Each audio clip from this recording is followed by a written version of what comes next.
is Judge Judy. All parties on James Younts versus Winkle. Step forward, please. 18-year-old Christopher Younts and his grandmother, Valerie James, are suing Chris's mother, Ronnie K. Winkle, for his child support. Order. All rise. Yeah, this is case number 663 on the calendar in the matter of James Younts versus Winkle. Parties have been sworn in, Judge. You may be seated. Ladies and gentlemen, have seats, please. What's your first name? Christopher. Christopher, this is your mom. Yes. And you're Mrs. Younts. I am Mrs. James. Mrs. James. This is your daughter. Right. Two of you are suing the defendant for back child support, your support. Yes. You say that you were really forced to leave your mother's home as a result of abuse. Yes. You went to your grandmother's home when Yes. you were still under the age of 18. Mm-hmm. How old were you when you went to your grandmother's house? 16. 16. And you've now turned 18. Yes. How long did you live with your grandmother? 9 months. So it's 9 months support that you are requesting, is that Yes. right? You also have a claim here for some mental anguish that leads you to a figure of $5,000. Yes. But let's talk about the support first. Okay. Why did you leave your mother's home? Because of the abuse that I was receiving. From whom? My mother's fiance, Larry Updegraff. Is that him? Yes. Is that you? Yes. Larry. What kind of abuse?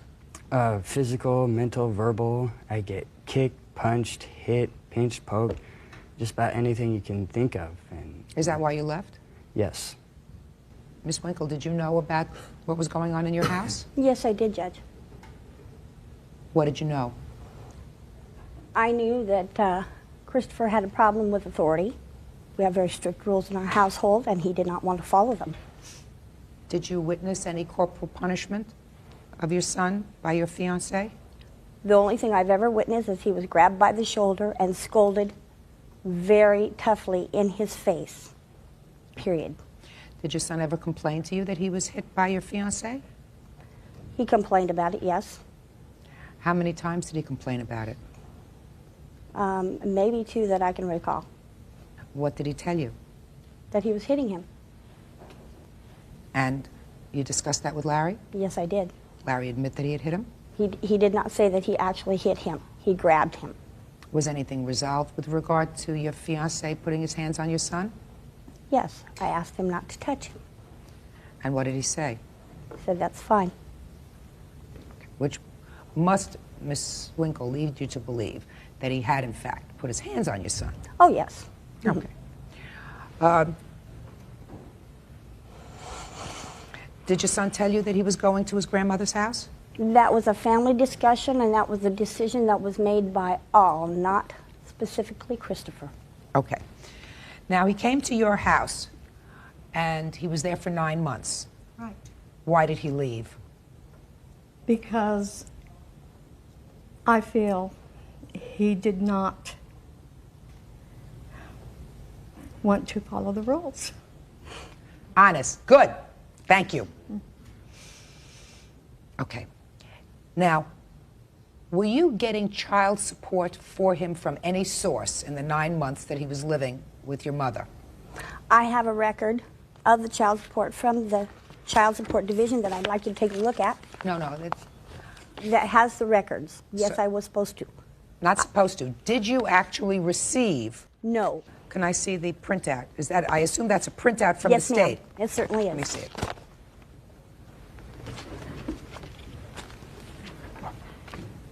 I also have a copy. Well, let me see yours. I'll be more than happy to look at both.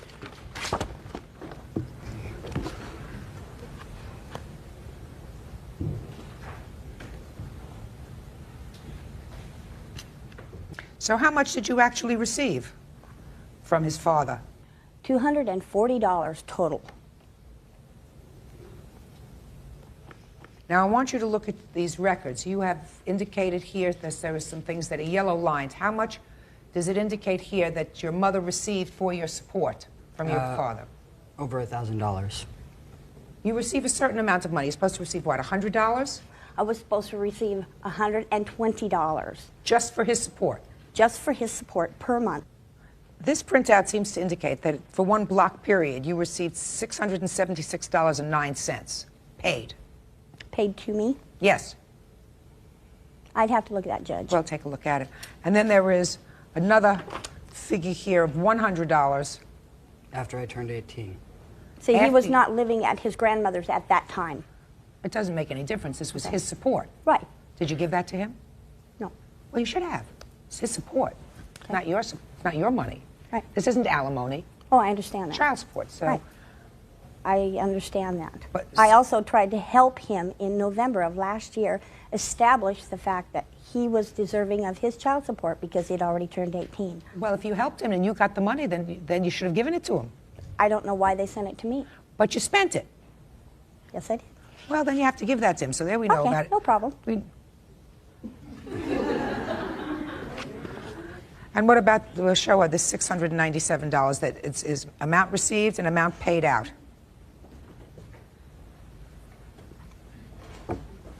Yes.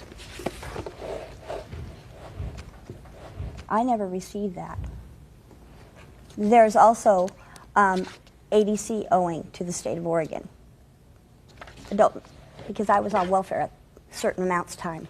Oh, well, that makes it a little more And she's complicated. still on welfare status as the papers state. So that the state is taking that money? Is that what you're telling me? Yes. You did not receive that $600. No, I did not. How much money did you receive then, in addition to this $100 of the $96 payments? You received $250? $240. $240 plus the 100. Okay. That brings us up to $340. Now, why do you think that I should make this $340 into $5,000? Because of the years of abuse that I sustained by Larry Updegraff. He has a very violent nature. He has been to court many times. In fact, I have court records in my folder of an abuse against my mother, which was filed. The reason these situations occurred are directly to Christopher Younce's behavior. Of course, parents get in arguments over children. And this little boy had a problem with authority, and he still does. Christopher! Yes. There isn't a question in my mind that there was a behavior problem, and the behavior problem lasted until the time you went to your grandmother's house. I mean, she was honest with me today. She said you couldn't follow the rules and you left. So you do have a problem. Now, what started that problem, I don't know. And it could very well be that the situation in your home precipitated his acting out behavior. That's a possibility. Yes. You know, children are born as blank slates. Yes, they are. So, you know, some people say that you're pre-programmed for certain kinds of behavior, but what goes on in your house certainly has an impact on that. You know, it's half nature, half nurture.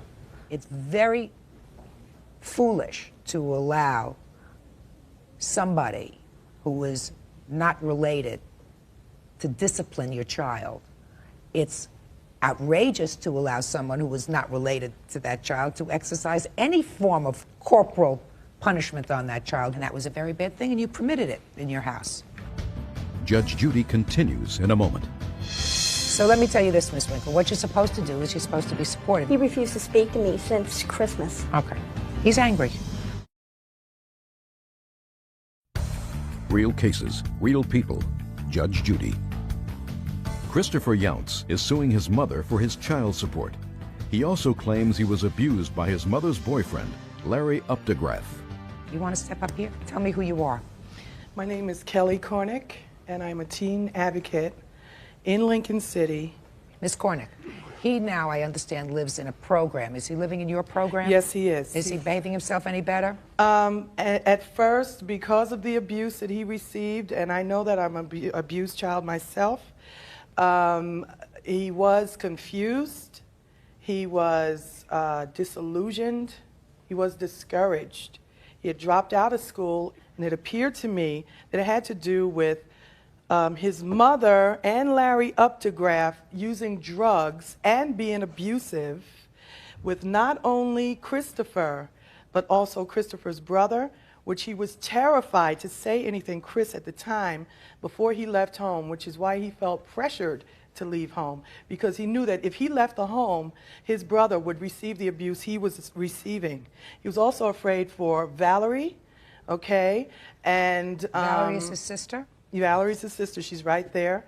Is he doing better now? He is doing very well. Christopher is now back in school on a stable level, okay? He's going to school every day. How long has he lived in your facility? He's been in my facility for 9 months. And been behaving himself at least He for the tried last to six? misbehave, but I'm from Brooklyn, New York, Your Honor, and there is no way that he can get over on me. Okay? Okay? I know about that. Okay, the other part of it is, I know you do, Christopher is doing splendidly now, and as That's you can good. see, you know, and he's much happier. Are you working as well? Yes, I am. Where are you working? I work at Burger King. Good. Well, that's a start. Yes. How many hours a week? I get on the average of 25 to 35. And he does support. He does put his part in Well, that's for the great. household. He's 18 years old, and that's okay. So let me tell you this, Miss Winkle. What you're supposed to do is you're supposed to be supportive. He refused to speak to me since Christmas. Okay. He's angry. I understand. Step up here, sir.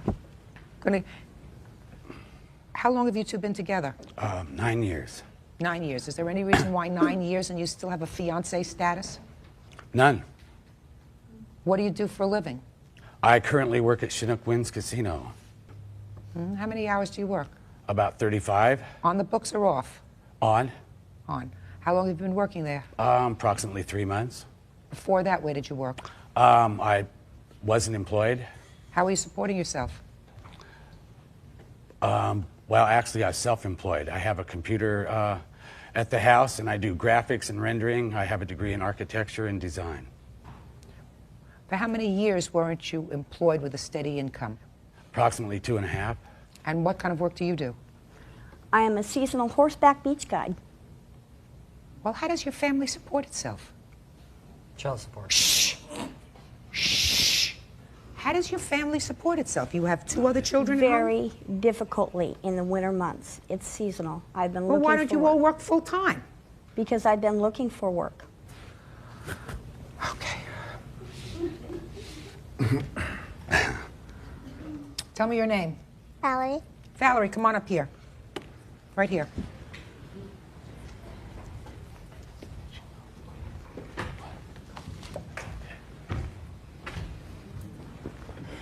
Hi. Hi. You know who I am?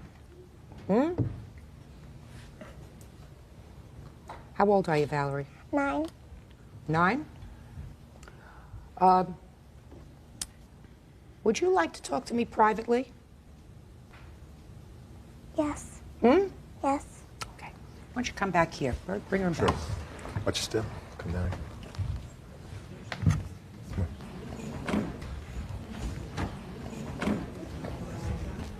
Here we go.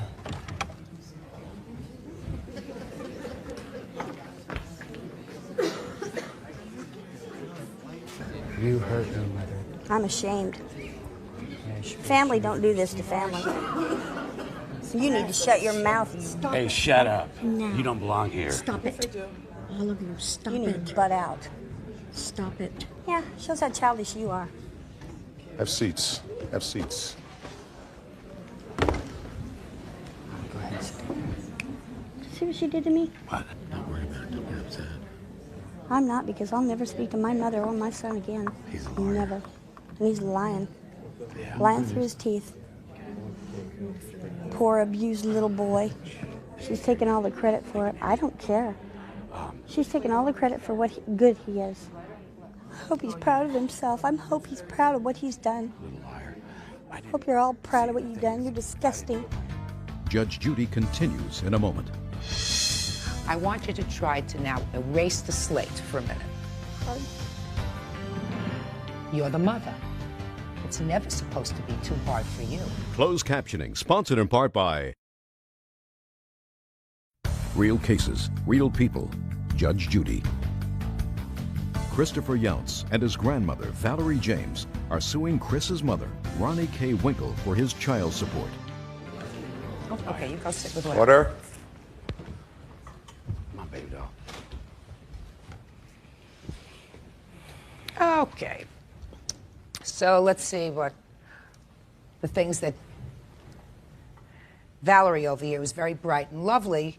I'm sure wouldn't mind my sharing with you, other than the first of all, she loves Godiva chocolate. She had 2 pieces. Second, she says that she's very happy in your home. She's very happy with you, sir, and she's very happy with her mother. But you don't work out of the house during the day or the night because you're home. That's why she's so happy. She's happy that you're home.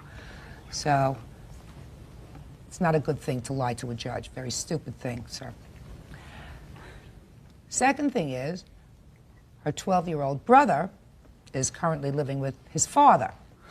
Bottom line is, in this case, you received $340 that belongs to your son. Now, Christopher. Yes. Sometimes parents don't do the right thing. You don't get compensated for that. Otherwise, the courts would be flooded with those kind of lawsuits. Do you understand? Yes, ma'am. You also had a problem, whatever it was, whatever your authority problem was, you continued to have that when you moved in with your grandmother. I'm glad you're doing better now. Thank you. So I am awarding you the $340 that your mother has, took, spent, that belongs to you. It really is gratifying to me to see a young man like you who at 18 seems to be getting back on track. Thank you. Now, that being said, and giving you the money that I'm going to give you,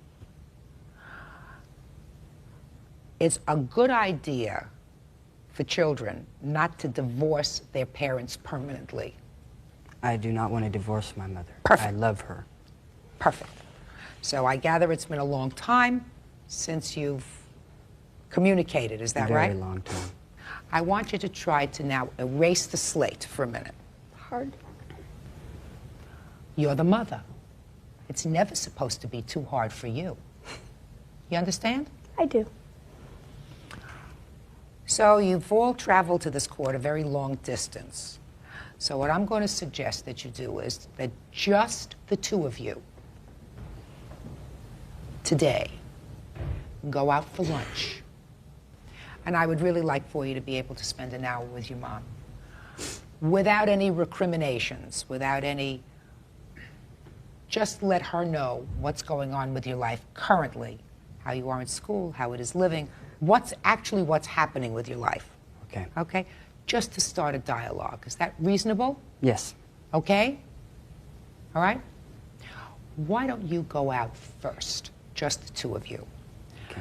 And I will prepare an order for $340. Just the 2 of you outside. And then I'll dismiss the rest of the case later. Judge Judy continues in a moment.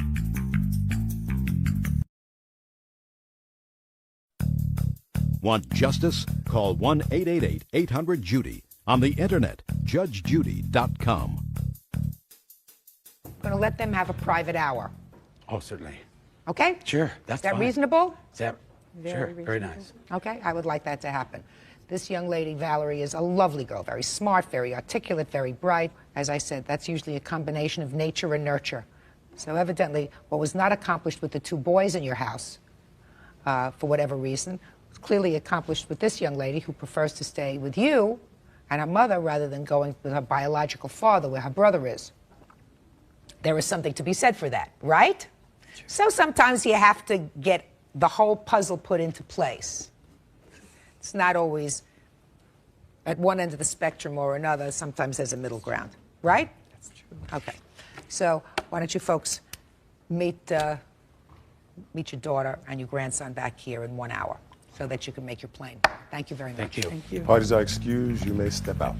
Judge Judy All parties on Chavez versus Anderson. Step forward, please. The wedding was canceled. Now 41-year-old business owner Genevieve Chavez is suing her son's ex-fiancée, 20-year-old Anna Marie Anderson, for the return of a wedding gift, a 1988 Monte Carlo. Order. All rise. Quiet in the courtroom. All rise. Sir. Judge, this is case number 623 on the calendar in the matter of Chavez versus Anderson. Thank Partners you. have been sworn in, Your Honor. You may be seated. Have a seat. Have a seat. Ms. Chavez, according to your complaint, the defendant and your son were engaged to be married, and as a pre-wedding gift, you bought them a car. Is that right? Yes, I did. Well, the wedding was postponed, according to what I read, by the defendant. At that time, your son went to jail. Correct. What did he go to jail for? Auto theft. Auto theft. Was this the first time he was in jail? Yes, it was. How long was he in jail for? He was incarcerated for 6 months. And during that time, the defendant drove the car. Correct. With everybody's permission. Correct. Then your son got out of jail and he wanted the car back, or you wanted Correct. the car back because they weren't getting married anymore. Correct. Probably wise. You found out that the defendant had registered the car in her own name, whereas it had previously been registered in both names. Is that right? Correct. It was registered as Richard Chavez and Anna Marie Chavez. Well, she wasn't a Chavez yet. No. And you want the money that you paid for the car. Correct. Why? Well, what happened is I asked Anna when she had asked me if she could borrow the car. I told her, sure, Richard's incarcerated, take the car, you have the baby, you need transportation, I So they had a understand. baby? Yes. I go, I understand, use the car, but either buy Richard out or the car has to come back because Richard has to go to work. She's like, fine, okay. So then Anna had called me after Richard was incarcerated about a month and a half later, and she had informed me that she was going to stay at her dad's, that it was going to be over. Her dad said that it had to end. You mean the relationship had to end? Correct. I'm like, fine. She goes, I want to come over to the house and pick up the rest of my things and the baby's things. I go, fine, that'll be okay, but let me know when you come over. I'd like to be at the house when you do come. She's like, well, okay, I told her. And since you're going to come and pick up the things and it's over between you and Richard, I'd like the car back. And she got real quiet, and so we ended the conversation. That was it. So then about 2 weeks passed by, I didn't hear anything. All of a sudden on my cell phone, I get a message.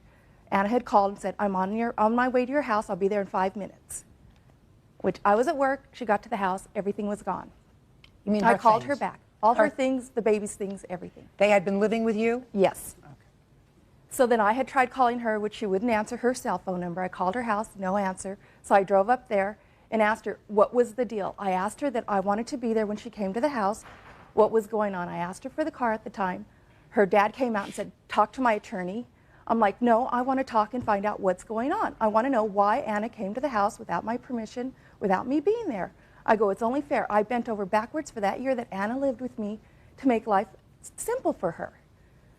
And her dad, well, I don't want to talk to you. I don't want to talk to you. Tried shutting his electric gate. That's really not important. That's really not important. You didn't get the car back. No. And you think you're entitled to the car back. Correct. Why? Because it was a wedding gift and the wedding never took place.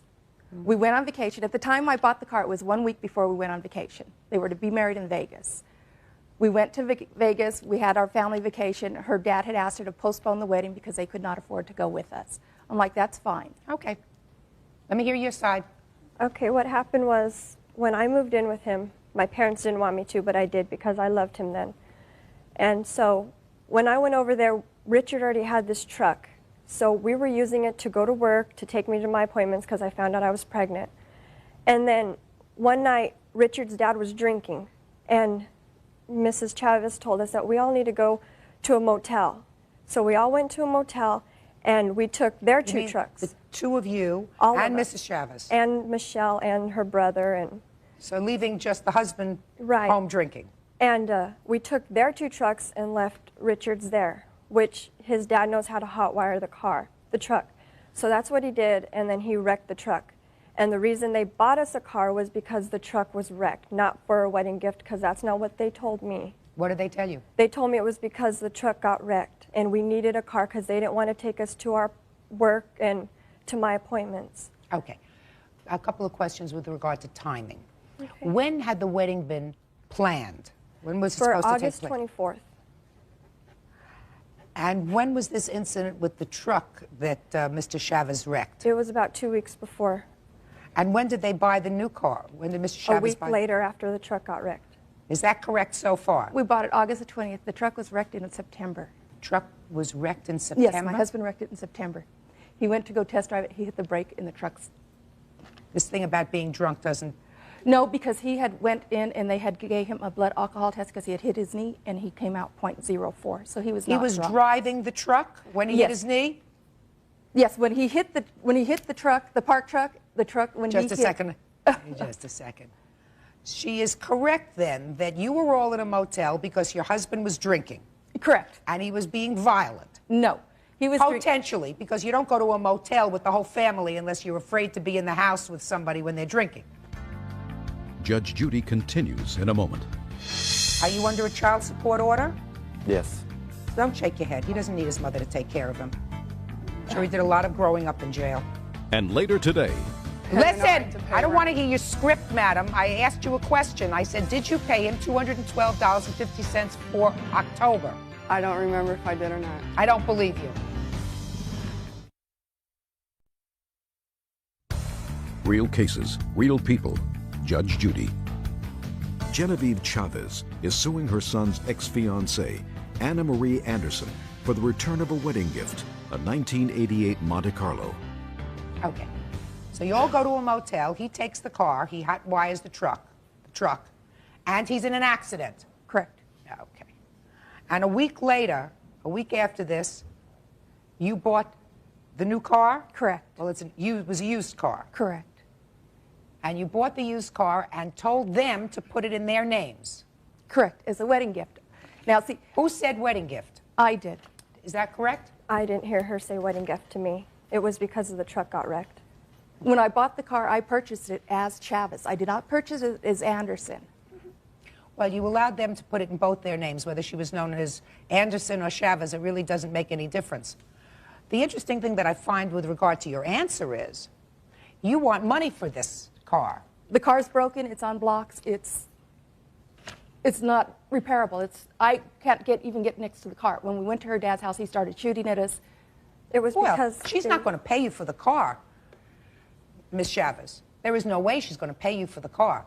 If anything, this gift was given to two people. It was given to her. It was given to your son. Your son, by virtue of his incarceration, couldn't drive it. She drove it. If anything, because it was a wedding gift, one could say morally, you would be entitled to the truck back. She's willing to give you the truck back. Is that right? That's what you said? No, she did not. I told Richard, because he told me that his mother was going to sue my dad. And I said, if you guys want the car so bad, you can have it. And he said, no, my mom wants money. They didn't want the car. Is this Richard? Your Honor. Is that you? Step up here. She had made that statement after the car was already on blocks and broke it. Well, listen, this was not a new car. This was not a new car. No, it was a second-owner car. It was a second-hand car. Correct. Not only was it a second-hand car, but it is now 11 years old. Correct. I have the police report here stating when I went over there to get the car, she refused to give it to me. Well, but she says right now, she says if you threatened to sue her, you told her she could have you could have the car. The car wasn't running, needs a new transmission. The car's 11 years old. She's not going to pay you what you bought for it, what you paid for it. If anything, it was a gift that was bought for both of them. She's entitled to half, and he would be entitled to half. I told her that, Your Honor. I told her when she had the car, buy Richard out. It's not fair that Richard's walking after I put out for the car. She didn't want to. That's not unreasonable. That is not unreasonable. So there are two options here. Either she can pay you for half of the car, which is you pay $26 for it, which is $1,300. Correct. Or she can give you back the whole car. And that's what I had stated to her. Fine. You have a child? Yes, ma'am. You see the child? Every once in a while. Not as much as I'm supposed to be seeing him. When he pays me child support, he can see him. Just a second. Have you gone to court with regard to the child? Yes, I have, ma'am. Are you under a child support order? Yes. Don't shake your head. He doesn't need his mother to take care of him. Sure, he did a lot of growing up in jail. How much child support do you pay? About $112 every 2 weeks. Is that what he pays? He's supposed to pay $125 a month, and he pays it, when he pays me, but after he's supposed to pay me, so that's why I hesitate to take Brandon over there. But he pays me. Do you have a visitation order? Yes, I do. What's the visitation order? Twice a week, and I don't see him twice a week. Well, then what you have to do, Mr. Chavez, is go back to court and file a petition for violation of the order of visitation, because, Ms. Anderson, he is supposed to see this child. You picked him to father this child. Not only does he have a right to see this child, but the child has a right to know that he has not been abandoned by his father. So you don't set the rules. It's not your determination. You picked him. He's the father. That you can't change. He's supposed to see the child regularly. And you ought to make sure that that happens. It's not the right thing to do, for your son's sake, not to see his father at least every single week. Mm-hmm. You understand? You want to return the car to them? Yes. Within 5 days, the car is to be returned to the Chavezes. Thank you. All right, so excuse, you may step out.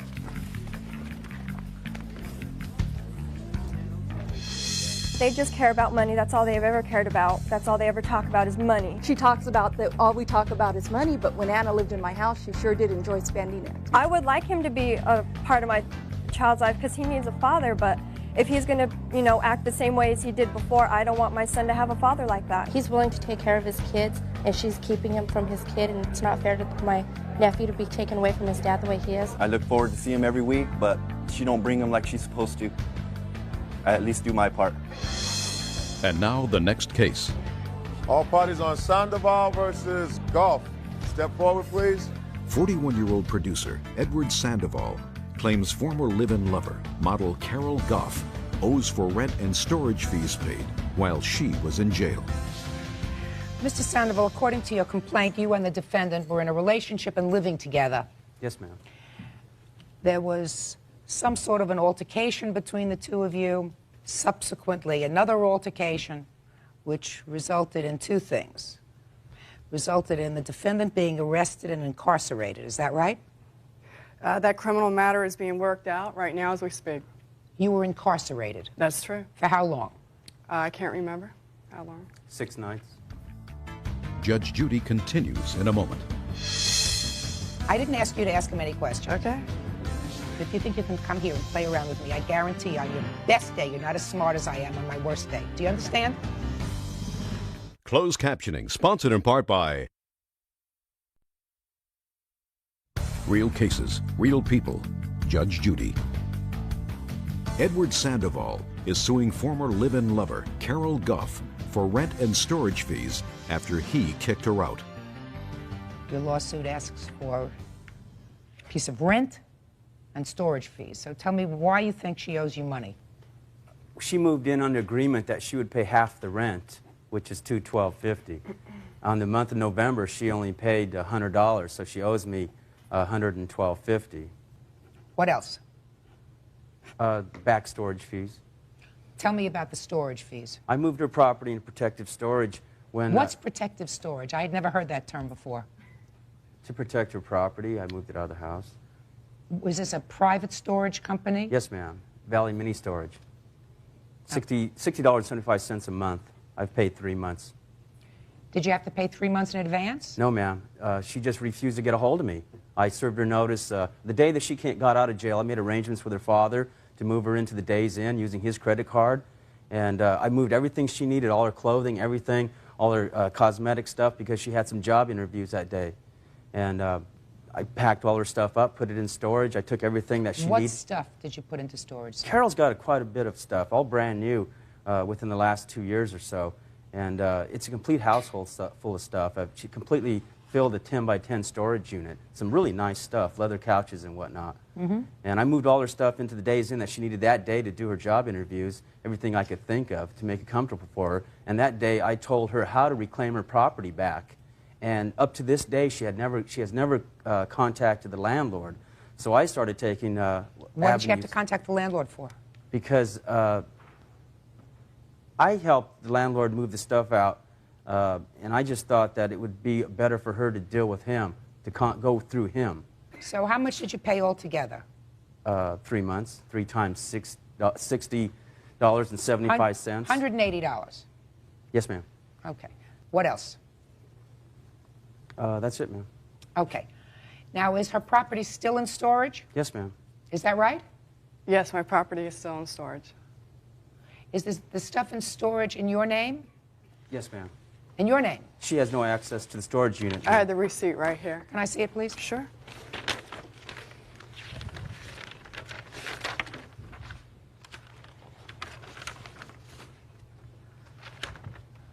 First, tell me, why were you incarcerated? That criminal matter is being worked out right now as we speak. I have a Criminal judge. I'm sorry, criminal lawyer. Okay. I have a couple of questions for you. Okay. This really is about only 2 items.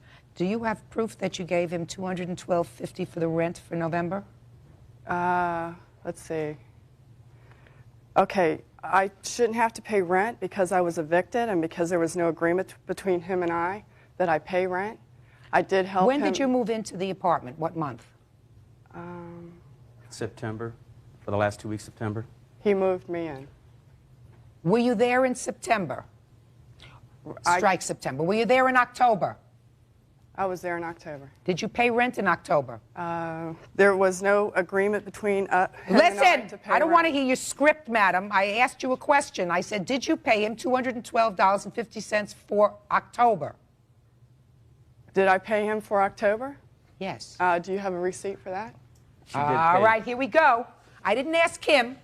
I asked you.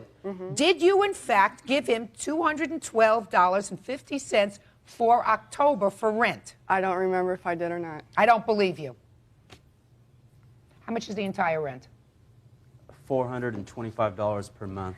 All right. Mr. Sandoval, did she, in fact, in October pay you $212.50? Yes, ma'am. She did? Yes, she did. She paid the landlord.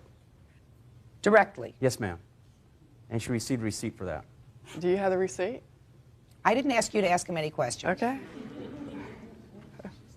I didn't ask you to ask him any questions. If you think you can come here and play around with me, I guarantee on your best day, you're not as smart as I am on my worst day. Do you understand? Judge Judy continues in a moment.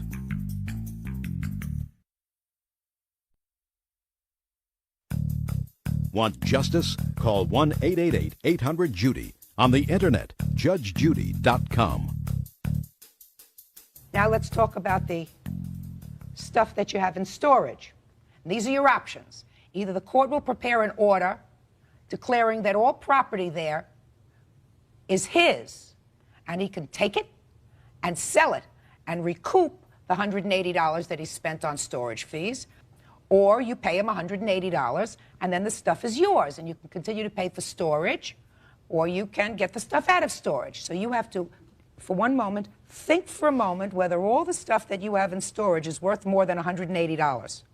And if it is more valuable than $180, I strongly urge you to take option number 2, door number 2, which is pay him the $180 and then you're finished with each other. What do you want to do? Door number 2. Door number 2. That's what I thought. Very good idea. Okay. Judgment in this case is for the plaintiff in the amount of $292, $112 for rent and $180 for storage. That's all. Parties are excused. You may step out. Judge Judy continues in a moment. And on the next Judge Judy. All parties on Turner versus Brinkley. Step forward, please. 23-year-old bank teller Quanisha Turner is suing her father's girlfriend, 30-year-old Doris Brinkley, for payments made on a car before it was repossessed. Order. All rise. Now, this is case number 611 on the calendar in the matter of Turner versus Brinkley. Fine, Judge. Parties have been sworn in, Your Honor. You may be seated. Sir, ma'am, have a seat. All right, Miss Brinkley, let me see if I understand this rather convoluted story. The plaintiff is your boyfriend's daughter. That is correct. And you had a car that you were interested in getting rid of, selling. You still had payments on that car to your credit union. That is correct.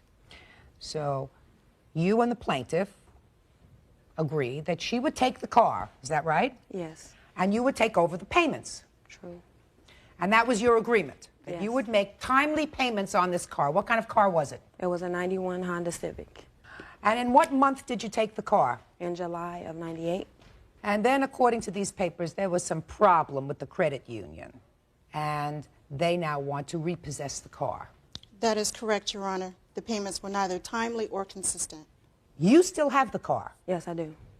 Now, Ms. Turner, what I find interesting is you're suing her.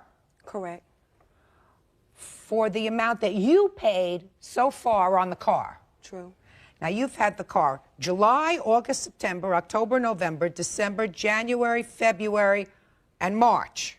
True. 9 months. True, right? Yes, that's true. And you use this car to get to work? True. And other places. And other places. And how much can you prove to me that you've paid on this car? Well, I have my my receipts that I have for the. Have you paid every month? Yes, I have. Have you paid late? Only on one occasion. Let me see.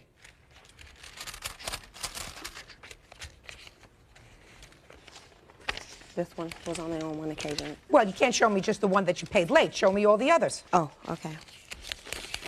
This is the first one as well. She's not going to do this one at a time. There are 9 months here. There you go.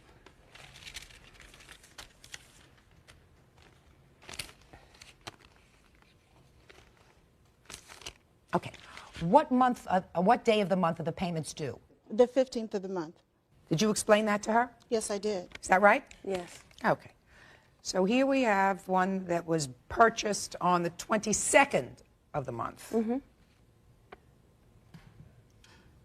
Well, evidently you missed one payment. You missed a payment because then you made 2 payments in October. Yes, I did. Well, so it wasn't timely in October or September. Is that right? Yes. Then you've got one here on November the 30th. True. Well, that's not the 15th of the month. I know. Well, that's more than one. So far we have of the The three one that you that's gave for me, three. all three were late. All right, so now we have 1, 2, 3. That one right there covers 2 months, which is for, I believe, June and July. That's why it's $375. Your Honor. The payments are $255? It's $232. Well, 232 times 2 is not 375. But she told me that was the amount. Whatever. I'm just telling you, that's not 2 payments. Well, she one told me payment that and a amount, couple so I of was days. going by what she had said to me. 1, 2, 3, 4. I have 5 payments here. True. You keep saying true, as if I'm not getting something, madam. You had the car 9 months. You made 5 payments. In December of '98, she told me verbally not to pay any more payments to the car due to the fact that she told me that she would call me back. When she called me back and told me, she said that the credit union wanted a payoff or they wanted the car. And I told her, okay, that's fine. So she said, well, we'll deal with this situation in January of '99. Put your hand down. So when January came and she told me that they wanted to get the car refinanced in my name or they wanted to pay off, I told Doris, as well as Star from the credit union, I needed this in writing of the closing balance. Never got it. Never received it. Never. Just a second. Shh. Madam, Ms. Turner, just listen to me. Okay. You called the people who had the note for the car. You said, I want a payoff. You didn't get it. You call them back, and you say, I didn't get the payoff. What you did was just stop making payments. Because it was told to me verbally not to make any more payments to get the car financed from Doris. Did you? Simple. Did you ever tell us to stop making payments on the car? No, Your Honor, that is not true. Excuse me, that is incorrect. What I told her, Your Honor, was that the credit union was pressing for outside financing and that she had to get outside financing or turn the car into the credit union. Okay, well, you did not tell me not to pay No, the I payment. did not. Speak to each other. Okay. Hey, Okay. ladies. Who are you? I'm her boyfriend. What do you know about it? I used to. I actually talked to her on several occasions about the car. Yes. Yeah. Did you? Not yeah. Yes. Yeah, yes. Did you ever drive the car? Yeah. Yes. Perfect. I drove it a lot. You drove it a lot? Yeah. Yes, I'm sorry. And when you... Stand still. Oh. And when you drove the car, did you drive it last month? Oh, I drove it. Did you drive it last month? I drove it last month. Did you drive it last week? I drove it last week. Perfect. But I don't want to say that when she called, she said not to make any payments, right? We trust in her that, you know, and you know, in our best interest that not to make the payments. We believe in her that, you know, that she has something else in mind. But don't get me wrong, the car was a blessing that she gave it to us. But she was, it was just all kind of stuff. First she said, when she got mad over the ticket or whatever, first she said that the credit union didn't believe us. Didn't believe her. First she said they didn't believe her. Sure. And then they I'm believed just going to that let we him had the finish car or it. whatever. But are you almost finished? Huh? I almost finished. Oh, yeah, I'm Good. finished. Sit. Sit down. Ms. Turner, when I read these papers, both your claim and her counterclaim, I thought both of you were crazy. You've been driving a car for 9 months. 9 months. You've paid a total on that car that you've been driving for 9 months, maybe $1,300. In total is what you've paid for the car that you've driven around for 9 months. You can't rent a car for that for 9 months. That's what I'm saying. You're absolutely right. So you want her to give you back everything that you've paid for the car. That's right, including other things that I've got done. I got maintenance done on this car as well. Who gives a rat's behind whether you got maintenance done on the car? You drove it for 9 months. Who do you expect to make a present to you? The credit union? We gotta get a car back. No. We gotta get a car back, so. Good. Renting any car, even a rent-a-wreck, you can't rent for $200 a month. You had the car 9 months, it's $1,800. That's a lot more than you've been paying. Forget your claim. Now, let's go to your counterclaim, which is equally as stupid. Judge Judy continues in a moment. How old are you? I'm 23. Grow up. You're driving a car now for the last 3 months and not paying on it. What do you expect them to do? Send you a greeting card? And later today, I mean, you have to know my mother. I mean, this is a woman who you can mop the floor and she'll find a strand of mop hair to ask you why you didn't mop the floor. I want you to be quiet now.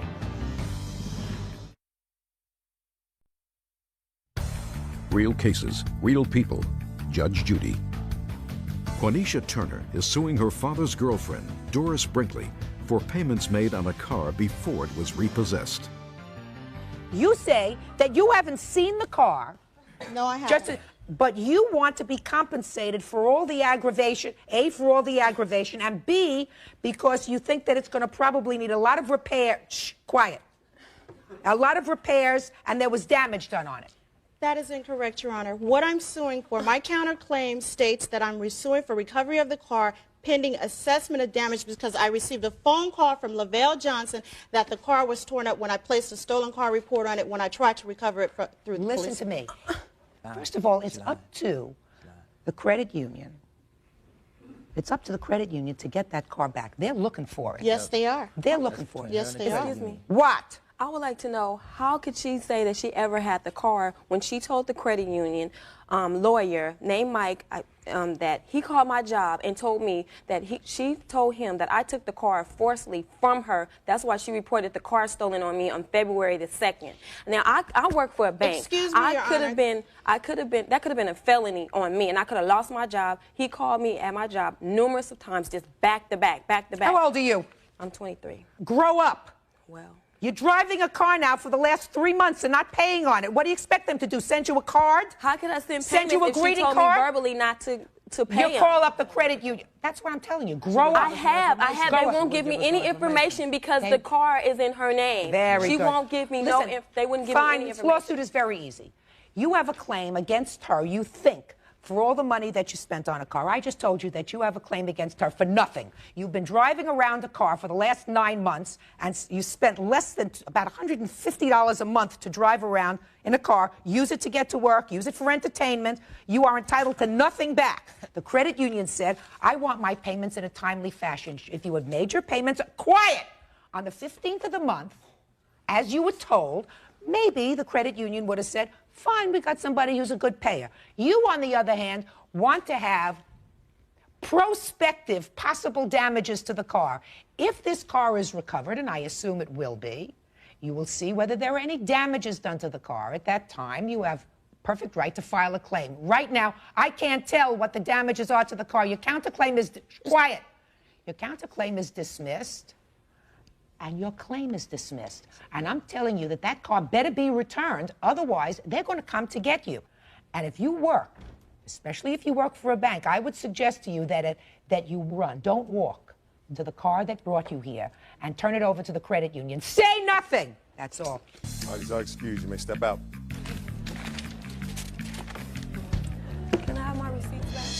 I think Ms. Judy was fair in her ruling on the situation. I just feel that you shouldn't do business with your father, baby mothers, because he has plenty of kids. So, that's all I'm thinking. That's all I have to say. And now the next case. Parties on Brito versus Parker. Step forward, please. 49-year-old administrator Severina Brito is suing her son, 26-year-old college student Colangelo Parker Jr., for a huge phone bill. Colangelo claims he paid by doing chores. Mrs. Brito, this is your son? Yes. How old are you? 26. According to your complaint, your son was visiting for a couple of months. Is that right? That's correct. How long had you been out of the house? I left in '92 to go to school. And you came back to visit when? November 5th, the day before my birthday. Okay. You came back for a long visit? 2 weeks the first time, then a second time since then. Second time, how long? Since November 17th, totally, because I missed my mom, so I had to come back. How long were you visiting your mother in total? In total? A month? 3 months. 3 months? Yes. Were you working when you were there? Not at first, no. After a while, did you start to work? Yes, I did. I now work. So while you were living with your mother, you were working? No, after I left my mom, I started working. According to your complaint, while your son was visiting with you, he racked up a phone bill that made your eyes pop. Sure did. How much was his phone bill? Total $488.75, and I rounded it off to $500 due to the aggravation. $488.95. Flabbergasted. Children always give you aggravation. Let me see the phone bill.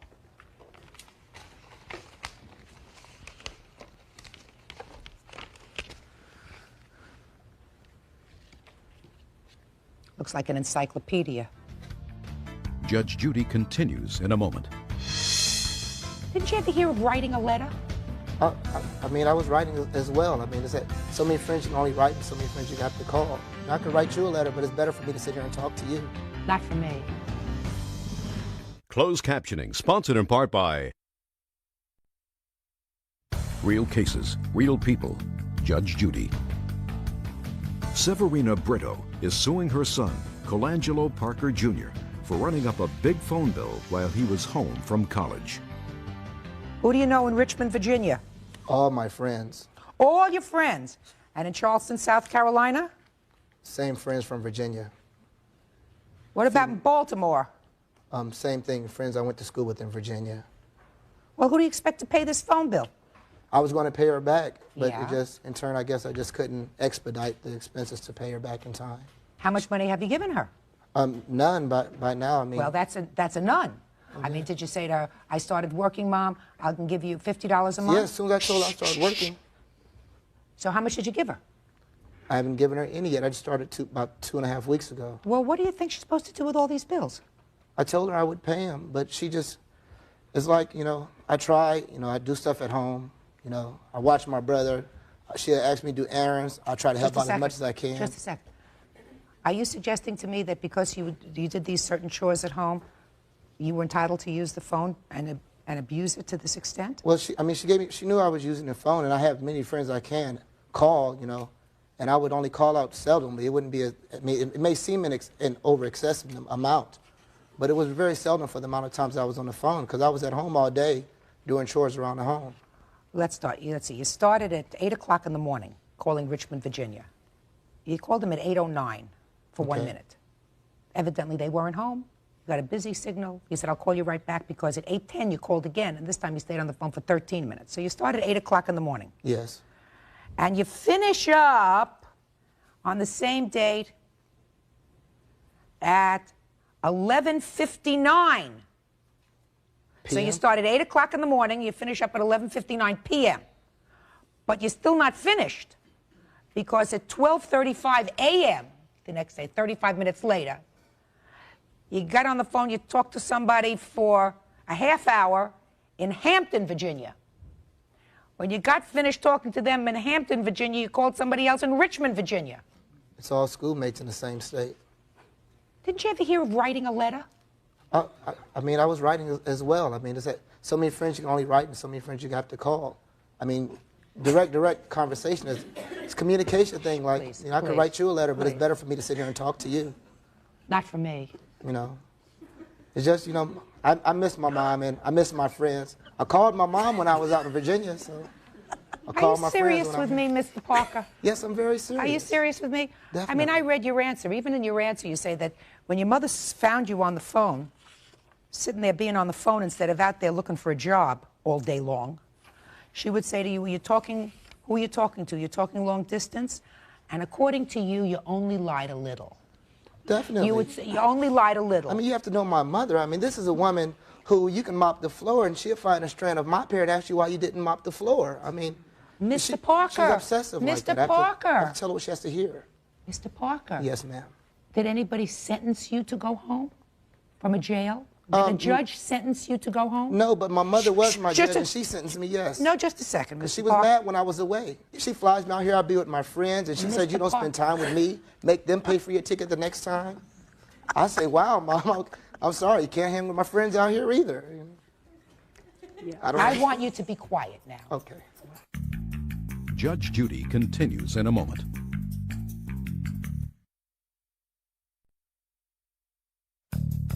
Want justice? Call 1-888-800-JUDY. On the internet, judgejudy.com. Your mother let you stay in the house. You didn't pay rent. Correct. Your mother fed you 2 or 3 or how many meals a day she fed you? Maybe When one. you walked into the bedroom, you turned on the light where you were sleeping. She paid for the electricity. No, I slept on the sofa. When you walked into the living room and turned on the light, she paid for the electricity, right? Exactly. She paid for the air conditioning when it was hot, and she paid for the heat when it was cold. In effect, really, Mr. Parker, Jr., she paid for the air you breathed when you were living with her. So if you watched your little brother occasionally, mopped up the floor, did a few dishes, or did a few little chores around the house, you were working for your basic keep. Your basic keep doesn't involve sitting like a 15-year-old on the phone from 8 o'clock in the morning until well after midnight, talking to your nearest and dearest friends and lying to your mother about being on the phone long distance. You owe her $488.95. Grow up and pay her. Parties are excused. You may step out. Judge Judy. Judge Judy. All parties on Smith versus Parker. Step forward, please. 33-year-old security officer Jacqueline Smith claims ex-boyfriend, 45-year-old meat cutter Larry Parker, threatened her with a gun to get back money, furniture, and jewelry he gave her before they split. Order. All rise.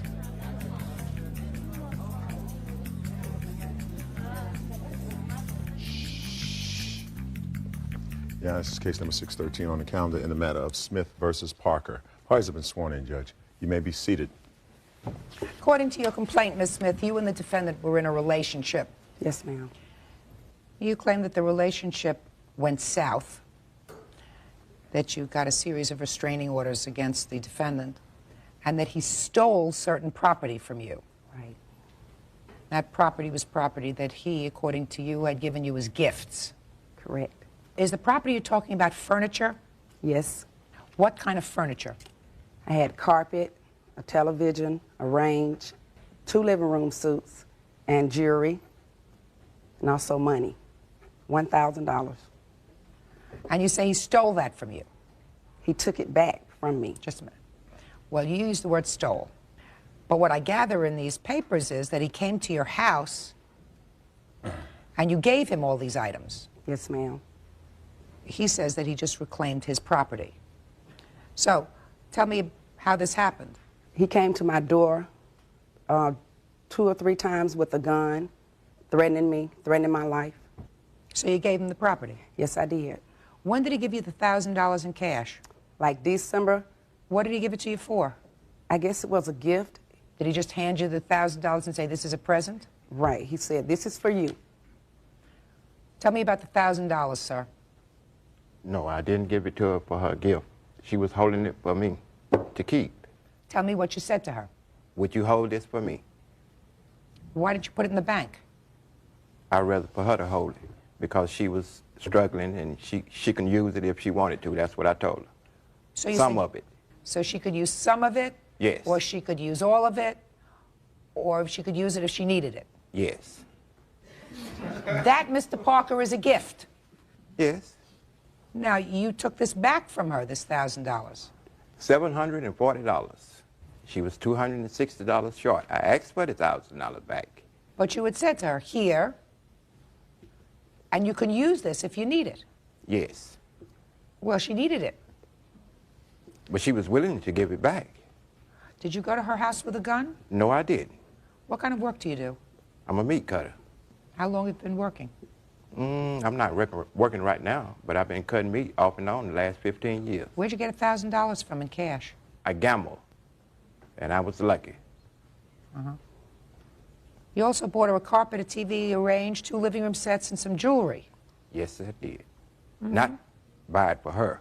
We was to move together. But Where'd you get all the money from for this stuff? I worked, and like I said, I gamble. I work and gamble. What kind Work of gambling? and gamble. What kind of gambling? I play cards. Uh-huh. Ever been arrested? Yes. For what? She had me arrested 3 times. Not her. She had you arrested for domestic violence and stalking. I'm not talking about that, Mr. Parker. I'm talking about, other than the arrests, her arrests. Have you ever been arrested? Yes, I have. For what? Forgery in '86. Did you ever go to her house with a gun? No, I didn't. Well, tell me what happened when you went to the house and told her you wanted the carpet back. I didn't ask her for the carpet back. She asked me to come and get the carpet. How did that happen? Well, because she couldn't move it. She volunteered to give the jewelry and stuff back. I could stay out all night gambling. When I come home 6 or 7 o'clock in the morning, she would have that stuff sitting outside. Give that to the bee you was with all night. Tell me about the jewelry, madam. What jewelry did he take back? I had some rings, a watch, and a necklace. You must be a good gambler, Mr. Parker. Yes, I am. And tell me how it came about that you gave him the jewelry back. Well, he stayed in apartment 2 above me, and I stayed in apartment 3. And he would always come down, beating on the door. You know, I want this back, I want that back, what I bought you. And I thought I should give it back to him because he intimidated me so, and because my kids, it would upset them so, you know what I'm saying? So you gave him back to him? Yeah, I gave him back to him. So what are you bothering me for? What are you bothering the courts for? Because I was intimidated to give them back to him. Go to the police. I did. And what'd they tell you? I did call the police. And what'd they they tell told you? me to go down and take a warrant out on him. So you did? Yes, ma'am, I did. So you did. So why are you in court? You were intimidated by him. So you gave him back this stuff, which sounds to me, Miss Smith, like a very, very good idea. If what you tell me was true, and as far as I'm concerned, that doesn't have a ring of truth to it. I was going to tell you why. It doesn't have a ring of truth to it that he came to you, waved a gun in your face, took the property 1, 2, or 3 times, you know, making 3 trips. And you're telling me you're scared to death of him. Isn't that what you're telling me? Yes, I am. Scared to death of him, want no part of him, right? Right.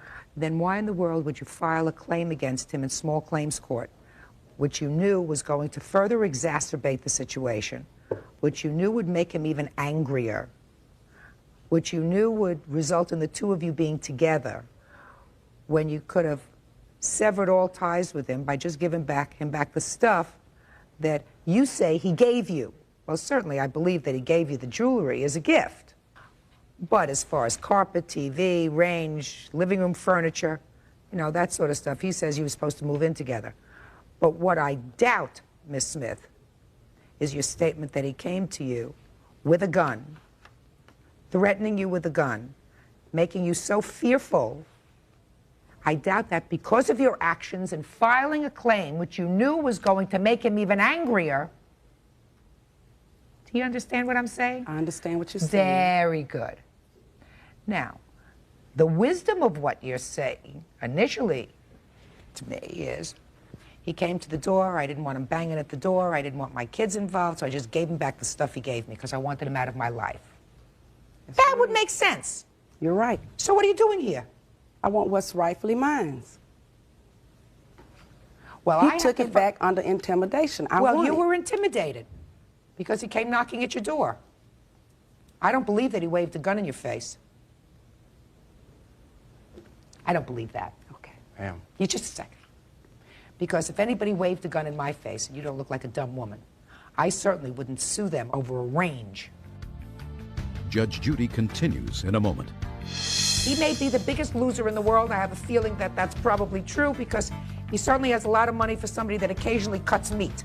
And later today, What were you in jail for? Cruelty to a child, I guess you would say. And then you were paroled? What was the nature of your violation? Charges were filed of spousal battery.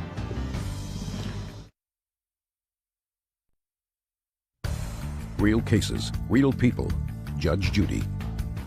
Jacqueline Smith is suing her former boyfriend, Larry Parker, for stalking her and forcing her to return gifts. And when did he come and get the stuff from you? In December. Of what year? Of 97. So a year and a half ago? Yes. Well, what are you doing here now? Because I want what's rightfully mine.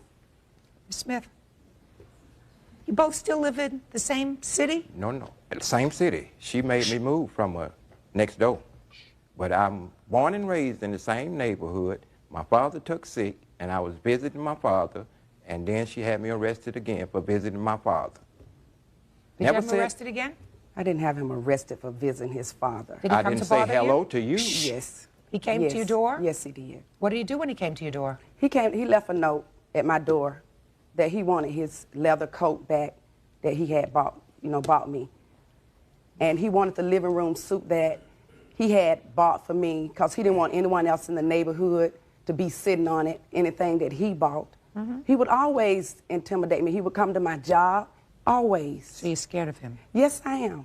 Well, Ms. Smith, that's what I afraid don't of him. understand, madam. I don't understand. He's out of your life. He hasn't come to your door in a long time. No. Everything that he gave you, he no longer has. He has no reason to come back to your house. Right? Why do you want to put yourself in a position of having this stuff back in the house, which is going to cause him to be angrier? I mean, I'm just trying to figure out why you're not smarter. Why are you being so foolish? Why would you want to stir it up now over a couch if you're afraid of him? Because I want what's mine. Why did you take all this property from him? What'd you give him? What'd you give him? Nothing. I was just with him. Were you planning on living together? No.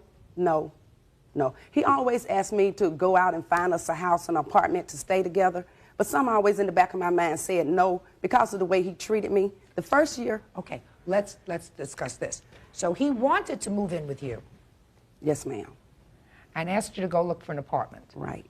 But you didn't like the way he treated you. Right. But you took all this property from him anyway. Yes, ma'am. Mm-hmm. Did you ever say to him, I don't plan on living with you? I'm not moving in with you? No. Well, then what'd you take all this property for if you didn't like the way he was treating you? He gave it to me as a gift. Your I mean, case is some dismissed. days... I'm going to tell you something. You're not getting it. You're not getting it. He's giving you stuff in anticipation that you are going to have a relationship. He's telling you he wants to move into a house together. He may be the biggest loser in the world. I have a feeling that that's probably true because he certainly has a lot of money for somebody that occasionally cuts meat. All right? However, and it's probably very good judgment on your part. Very good judgment on your part to say, I don't want to be involved with this man. I don't want my kids to be involved with this man. But as long as he's giving out presents, I'm going to take them. Then you had enough of him, right? You don't want any part of him anymore. And he's really annoyed because now doesn't have his money. Well, he got some of his money back, $740, right? Right. And you got carpet, TV, range, living room. What? I was promised the 260. You're not going to get it. I know. Good. Don't want it. Right? So then he wants his stuff back because he feels like he's been treated as a fool. Because what are you looking at me like that for? What word didn't you understand? He felt as if you were treating him like a fool. He was giving you all this stuff, very expensive stuff, and you were playing along with him. Then you got a restraining order for him to stay far away from you, far away, and he comes to your house without a gun. You know, that's a lot of baloney. And says, give me my stuff back. You say, I'm intimidated. I gave him my stuff back. He should have. Case dismissed. Why is that excuse? Thank you. Let's go, man. He did threaten to kill me. He said he had enough money to kill me. And I believe it. Stop being a sugar daddy. And now the next case. All parties are on Milligan versus Milligan. Step forward, please. 36-year-old salesman Robert Milligan is suing his estranged wife, 31-year-old medical assistant Carrie Milligan, for his late brother's personal belongings. Carrie says she left the possessions with the landlord while Robert was in jail. Two of you are in the process of divorcing, is that correct? Yes, ma'am. The divorce is not yet final? No, it's not. Your claim, Mr. Milligan, is that your wife has certain property of yours and refuses to return it. Yes, ma'am. Well, what kind of property is it that you want, sir? Because most property is usually divided, or the title of property is usually determined pursuant to the judgment of divorce.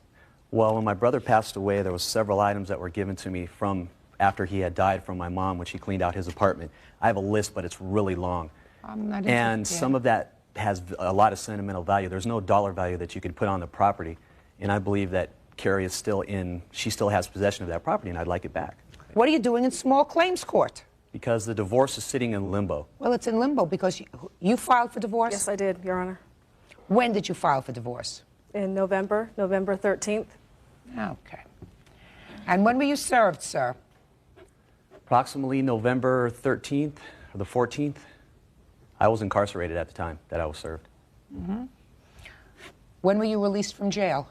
January 18th. What were you in jail for? For a parole violation. What was your original sentence for?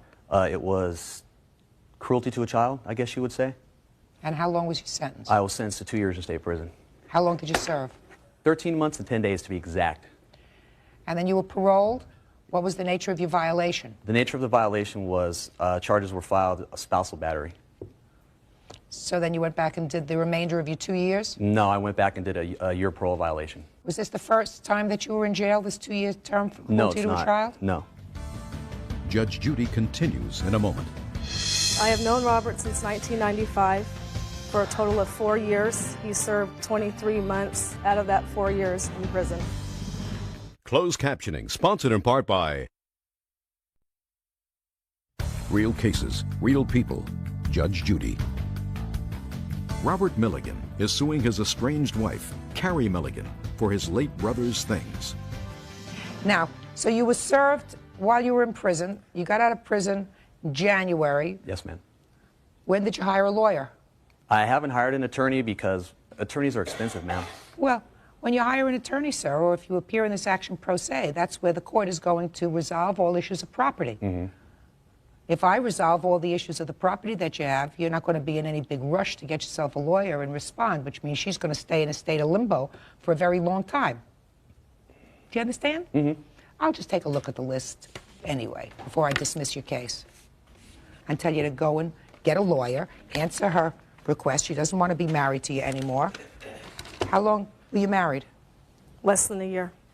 And how long He went was... to prison 6 months after we were married. I have known Robert since 1995 for a total of 4 years. He served 23 months out of that 4 years in prison. I left all his belongings when I moved out of the apartment on November 21st before he was released from prison. I brought a witness with me, my father, who knows that I left this property in the apartment. I gave the owner back the keys. I left word with his probation officer that he could pick up his personal property at the apartment. He already picked up his personal property in February from the apartment owner. Did you go back to the apartment? Yes, ma'am, I did. Did you pick up any property there when you went back there? Yeah, an empty suitcase. One empty suitcase? One empty suitcase. Did you leave more than I one left empty? several packed boxes of miscellaneous items. I left a suitcase that I could not even lift full of clothing. I'm just going to go through a couple of other things. A pair of black riding boots? Do you remember I left 3 pairs of shoes. One of those were those boots. What's a collection of pogs? What's a pog? You tell me. I don't know what What's a pog is. Well, you remember there was a trend. They're like kids slam them. My son collected them, so I started collecting them along with him. Everything to Robert is a collectible. It's an antique. Okay. A tent for camping? My tent, Your Honor. That was given and for loan by my father. So some of these things you may have in your possession that he has on his list. That do not belong to him. That belong to my father. That's up to the divorce court to figure out whose property is personal property, what property is marital property. All his clothing. Just a minute. What property is marital property? I'm not going to bifurcate these proceedings, and I will suggest this to you, Mr. Milligan, that the Defendant says she does not have any of your personal property, that she packed several boxes of property. She left it with your landlord. Did your parole officer tell you to go to the landlord? No, he did not. What he did, he called Carrie several times where she was living. He left several messages with her. Carrie failed to respond to those the messages that he left. That's hearsay. Right. In any event, somehow or another, you went to the landlord where you used to live, and you say you got an empty suitcase. Yes, ma'am. Well, maybe you better sue the landlord. She says she left several packed boxes of your stuff along with a suitcase that she couldn't even lift. Not responsible for safeguarding your property. Judge Judy continues in a moment.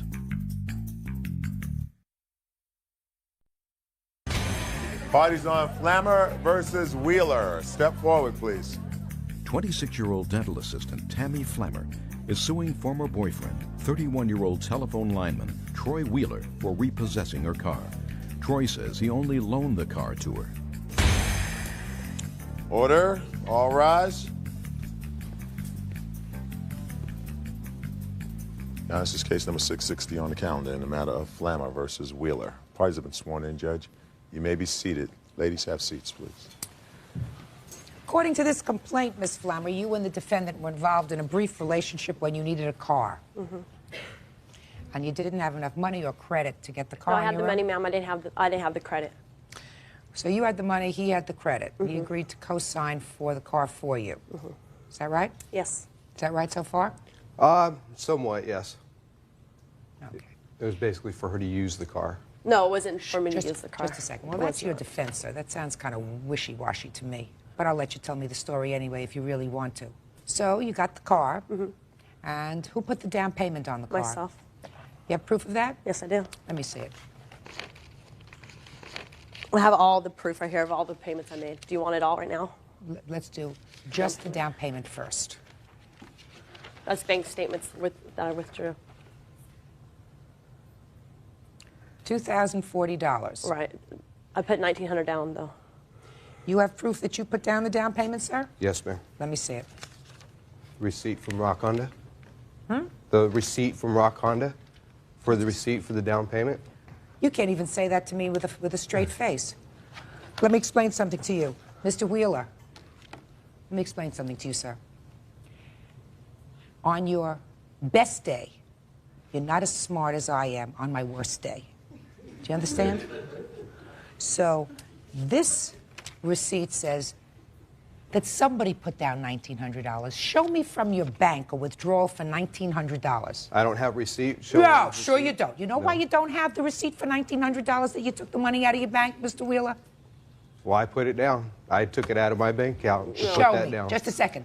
Show me. I don't have any proof on that. I didn't bring all the paperwork that I needed. Well, what did you think you were coming here for? For ballet lessons? You were coming here for a court case today. You said, I have all the proof. That's what you say in your answer. I have all the proof that I put down the down payment and that I made all the payments. That's what you said. No, not that I didn't make all the payments. No.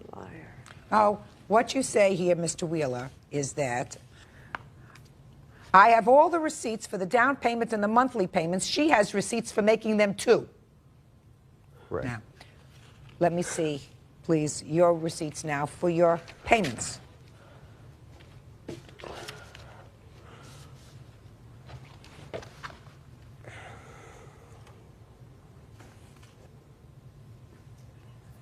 How much was the car payment? $297.10 a month. On some of them, it was $1 off. I didn't realize it was $297. It was I put $296 for 3 of them, I think. What's this made out to him for $400? That was for the car payment plus insurance that he said he had on the car, which I never had any proof of. I got proof of the insurance that I had to pay. What did she make on it. all these payments to you, sir? It's for car payments. Shh. Did She's speaking to you. The verbal agreement that we had, that as long as she has possession of the car, she's to make car payments and insurance payments. And any usage, something breaks, she's to pay for it all. And she didn't want to pay any insurance, which I had paid. I got the paperwork on that. Let me see.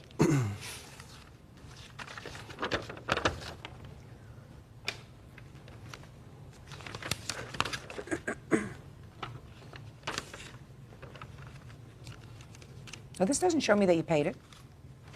That was the paperwork from the insurance. This doesn't show me that you paid it. This just says it was paid. I want you to show, put your hand down. I want you to show me that you paid it. Okay, that's the only thing I have right there, because when I went down there, I paid him cash for the insurance. And Tammy was known that I was going down to do that. She was supposed to pay me. I also have a letter here that she wrote me saying that she did owe me for the money for the insurance and the car payment.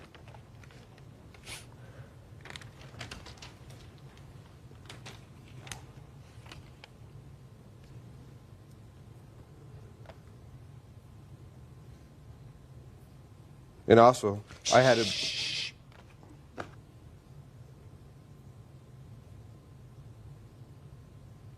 Well, this is a very interesting letter because it says, I'm sorry, I'm just sending you the monthly car payment. As you can see by the check, my dad made the payment this month. Okay. I'm very sorry, but I don't have the insurance money. This is in September of '98. We're having trouble finding a job, but I know that that's not your problem. Also, I need some written agreement on this car to make things legal. I need to have it in my name. For all the paperwork. I need to have it in my name. If not, then there's no point in my driving it. I love it and take good care of it. But for sure, I need the papers on it. She says, by the way, I haven't forgot I owe you money. You're first on my list as soon as I get a job. I promise. I need to also find a way to get my stuff up there. And then there's some expletive. Judge Judy continues in a moment. So she didn't make the insurance payment, you came and took the car? Yes, after she threatened that she'd run it into a block wall and key it up. I believe she did that. That's the kind of personality that I can see she's got.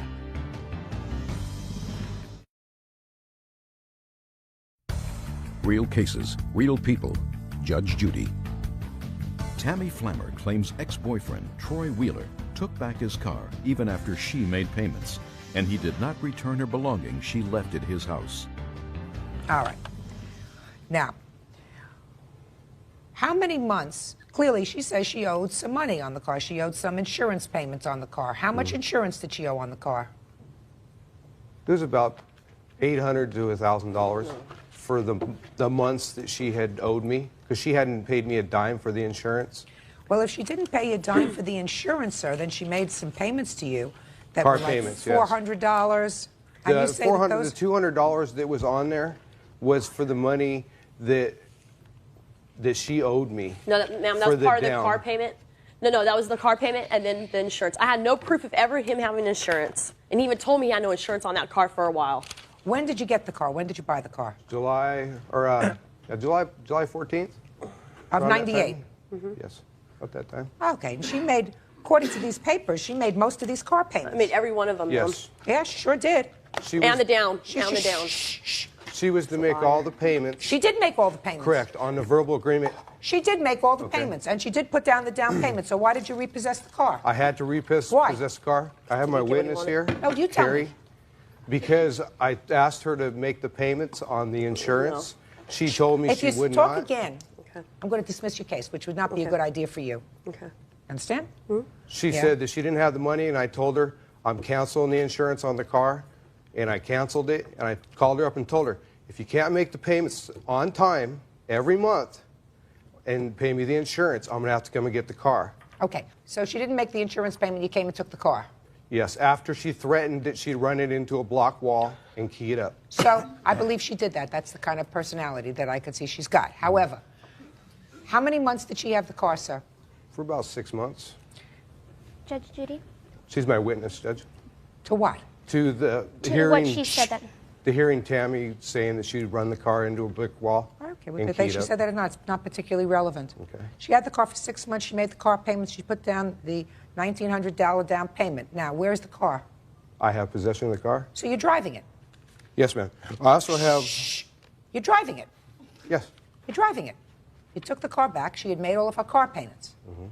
So you have the car. That's fine. You're going to give her the money that she spent on the car. She made all of her payments to the bank. Bank's not going to come and repossess the car. They told me the payments would go up if the insurance wasn't paid on it. Listen to me. Shoulda, woulda, coulda. She paid. She made all the payments on this car, and you came and Correct. you That repossessed was the it. verbal agreement to it. Fine. And I've also got to where it would have cost to rent a car Yeah. from 2 different places. I'm not interested in renting a car. She didn't rent a car. She bought a car. No, she didn't buy a car. She was borrowing the car. Oh, that's what you because- say. No. That's her- an she had that's an interesting Oldsmobile story. Now I'm going to Forenza. just a second. Now we're going to get, sir. Now we're going to get to your story. This interesting story that it was your car that you bought. Correct. And that you were merely loaning it to her. Yes. To drive. Yes. She had a little boy, JD, which is a year old. Mhm. Her other car broke down. She was telling me that she had no way of getting back and forth to work. I told her I could let you use this car if you make all the payments, the insurance, and keep up the maintenance on it. That was the verbal agreement. And Heather here is a witness to that. I'd like to hear that. Step up. Who are you? I'm his girlfriend. You're his girlfriend? Yes. Were you there when they made this arrangement about the car? I was there the night that they got the car, yes. What do you mean the night that they got the car? When they came home from getting the car. You weren't there when they got the car? No, I wasn't Okay. there. So you were there when they both came home? Yes, they came Yeah, to my house. to his house. Okay. And I'll hear you, what you heard between the two of them. I wasn't there when they were talking, but I had spoken to both of them separately, and the agreement was that she was to take care of the car fully. Just a second. Don't tell me what the agreement was. That's for me to determine. You tell me what she said to you about the car. What she said to me? Yeah. She didn't say anything to Okay. me. So the about only one who said something to you was him? Right. Sit down. Both Tammy and I both told Heather that she was to use the vehicle as long as she made all the payments and insurance on it. Right. Because her other car was broke down, she had a little baby. That's why I let her borrow it. And so she lived in Fullerton, I lived in Wrightwood. She was to drive back and forth on the weekends. She couldn't do it in her car, so I was having to go down there and pick her up every weekend. So to make things easier, she would borrow the car so she can come back and forth on the weekends. I mean, and also, Your Honor. Just a second. Just a second. I just want to check one more thing, just so that I'm 100% sure of...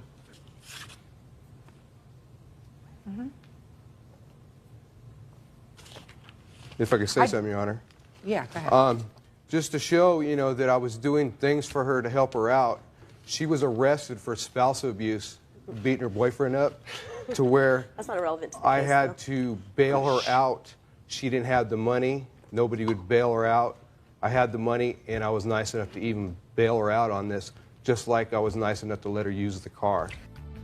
Judge Judy continues in a moment. I don't know of any other normal person who would say, put all my valuables out on the front porch.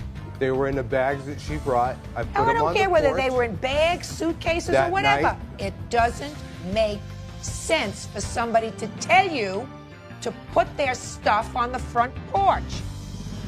Closed captioning, sponsored in part by Real Cases, Real People, Judge Judy. Tammy Flammer says Troy Wheeler took his car back and kept her things after they broke up. Sir, I don't believe that you let her use the car. And I tell you why I don't believe that you let her use the car. She withdrew money immediately from her bank immediately prior to when this car was purchased. A substantial amount of money, over $2,000. You have absolutely no proof. But is the- I'm speaking. Don't speak when I'm speaking. You have absolutely no proof to show me that you withdrew that money from your account in order to make a payment that, which would have been very important to bring. Not everybody But has you- money in account, though. You mean you kept your money under a I mattress? keep money at home, and I keep money in my Well, checking then you're a account. very, very rich man. Furthermore, in September of 1998, she acknowledges that she owes you money, but goes on to say in this letter that you presented to me that she really has to have the car in her name. She wants the car in her name, that otherwise there's no point in her And I continuing also to... told her- Shut up, I'm speaking. Which is further proof that there was no agreement on your part because you didn't respond to this letter and saying... Oh, I did. Just a second. Show me a copy of the letter that you sent to her as a result of this letter, where you say, it was our agreement when this car was purchased that this was not your car, it was a loaner. Therefore, this car will never be in your name. Yes, I Show told me her the that. letter. There was Show no letter. Show me the letter. I called Tammy on the phone specifically and told her, that this car will never be in your name. You will never have any paperwork for Listen it. to me, sir. Smart people, when they get a letter like this, if they're so outraged at this change of the agreement, respond in writing, send it by certified mail. You did not. As a matter of fact, after you received this letter, she continued to use the car. Correct. She continued to drive the car, and at that point, you made absolutely took no affirmative step to say, listen, this was not our agreement. You've had the car now 2 months. If you think that this car is going to be in your name, that this is your car, I'm coming to pick it up right now. Oh, I've told her that several times. Just a second. You let her make 6 car payments. I don't need your help. And you're not helping yourself. Do you understand? Mm-hmm. Okay. Now, let's go further. You say that he destroyed some of your property. There was a time when you moved into his house. You thought you would have a relationship going. You moved in there with your son. Didn't work out. According to your papers, he destroyed some of your property. Right. He says he didn't destroy it. He tells the following story. You want to tell it to me, sir? It was a Monday. She come up Sunday night. Monday morning, I went to work. Monday afternoon, I came home from work. Tammy was gone. She called me up, told me that she wanted her stuff to leave it on the porch. I put her stuff on the porch like she asked me. When I came home, some of the stuff had been gone through. When she called up and said, where's my stuff? I said, you told me to put it on the porch. A few days later, her friend Susie and her come up wanting her stuff, and I told her, you told me to put it on the porch, and that's what I did. You were to Do come you up live in here. the city or in the country? Where do you live? It's in the mountains, in Wrightwood. I mean, are there other people who live around there? Yeah, neighbors. You have a lot of neighbors. Yes. Let me hear. I did not tell him to put it on the front porch. Matter of fact, when my girlfriend and I went up there, I waited at the park. She went in, looked through everything, and he kept telling her it's payment. He wouldn't even give my baby's diapers back that I bought. He gave away my uniforms, my Christmas gifts, my baby's Christmas gifts. No, I did not. Yes, I don't believe, Judge Judy, that people would go and take my stuff off his front porch. I don't Just a believe second. that. Did you tell him to put all your stuff No, on I the did front not. porch? No, I did not. I said that I'd be up there to get my stuff. That's what I She said put it on the porch, that she'd be up to get it, and that's what I did.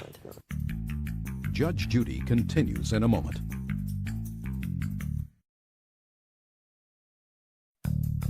Want justice? Call 1-888-800-JUDY. On the internet, judgejudy.com.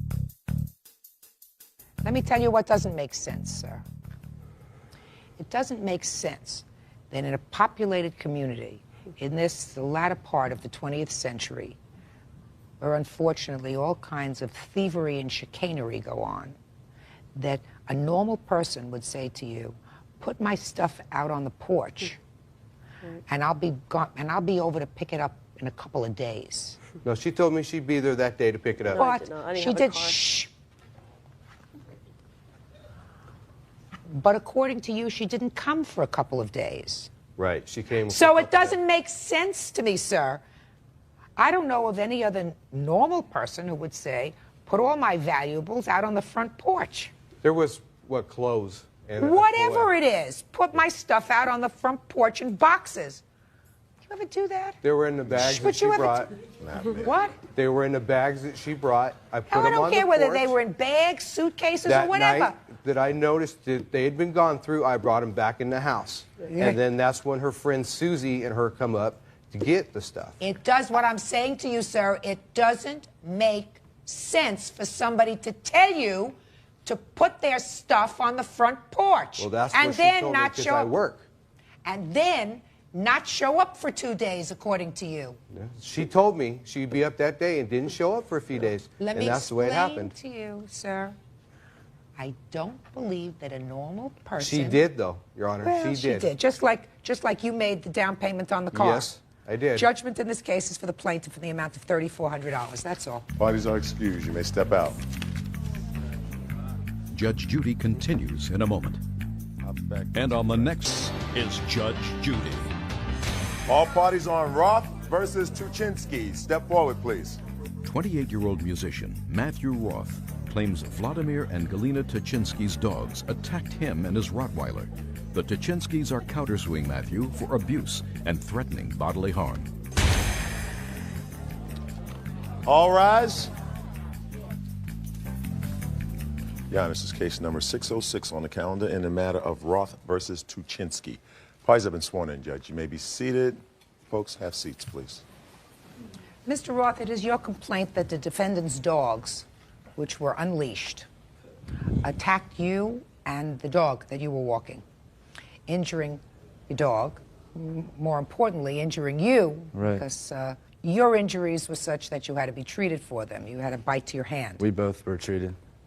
There is a counterclaim by the defendants, which indicates that your actions somehow against them were threatening. They're going to tell me about that. All right, so where did this happen, Mr. Roth? This happened at Runyon Park. I have a map for you, too, which is... Don't tell me, show me maps. I'm not well, good at it maps. tells you where the leash is in effect and where the leash is in effect. There's a sign that says dogs must be on a leash, and the area that we were in is required to have a leash, and I can show that to you. It was in Runyon Canyon Park. This happened in a park. Runyon Canyon. Your dog, what kind of a dog was It's it? a Rottweiler. Was on a leash. And a harness, correct. Okay. Start at the beginning. So I've run into Mr. Tuchinski 2 times before. He lets his dogs, 2 Australian Shepherds, run free all the time. They have tried to attack my dog before, and I like just try to get them away. And I never have any problems with any other dogs that have. I mean, they always bark back and forth, but my dog is always controlled on a leash because I respect other people in that park. And I go there because it is mandatory to keep your dog on a leash. So I was walking down the hill. We were right at the entrance. There's about 6 dogs running around free. I said, "Can you please control your dogs? I'm coming through." As I was walking through, Mr. Tuchinski's dogs ran up and rushed. The bigger dog bit my dog on the head, started pulling at the skin. I walked in and started hitting the dog and kicking the dog to try to release it. I hear a voice that says, "Don't hit my dogs." I continued to hit the dog. The dog bit me on the hand, bit me on the side of the waist. I fell on the ground. They got back and bit my dog on the neck, started pulling the skin back. And I jumped in again and started hitting him. At that point, Mr. Tuchinski grabbed his dog and was sitting on the ground holding his dog. I said, "Whose dog is this?" I asked. Everybody was like big scene. I said, "Whose dog is this?" I said, "Is this your dog?" to him. He goes, "No. No." I said, "Is this your dog, sir?" And then the friend says, "That is his dog," somebody that he knew. And I said, "Sir, what is your name and your number? You need to take responsibility for this." There's blood coming down my hand. My dog was like bleeding. He didn't even say apologize, didn't say sorry. He goes, "No, go away, go away." Repeatedly, 3 times I asked him for his information. At that point, then I started yelling some obscene names at him because I was mad. I wanted to be. So he refused to give you his So he refused to name. give me the name. I walked back. I said, "Stay right here. I'm calling the police, and I'm going to go put my dog in the car so he's, not in any trouble. I'm going to come back." At that point, I ran into my witness, who I've never even seen before in my life, Steve Nigg, who walked up to me and said, "I saw everything, and I will be your witness." And another person came up to me with a camera, which I have photographs right here of the actual injuries right after the attack, took a photograph. Okay, well, let's start with your witness first. Sir? Okay, sir. Would you step up? I was hiking. Stand over there, sir. And walked down to the entrance of the park and ran into him with his dog on a leash and 1 dog barking at his dog.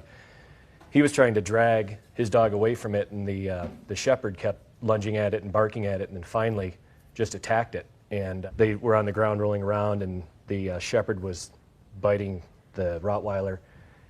And so they had their words, and he took off, and I kind of sat there and I watched what was going on, and this man took off running back up the hill.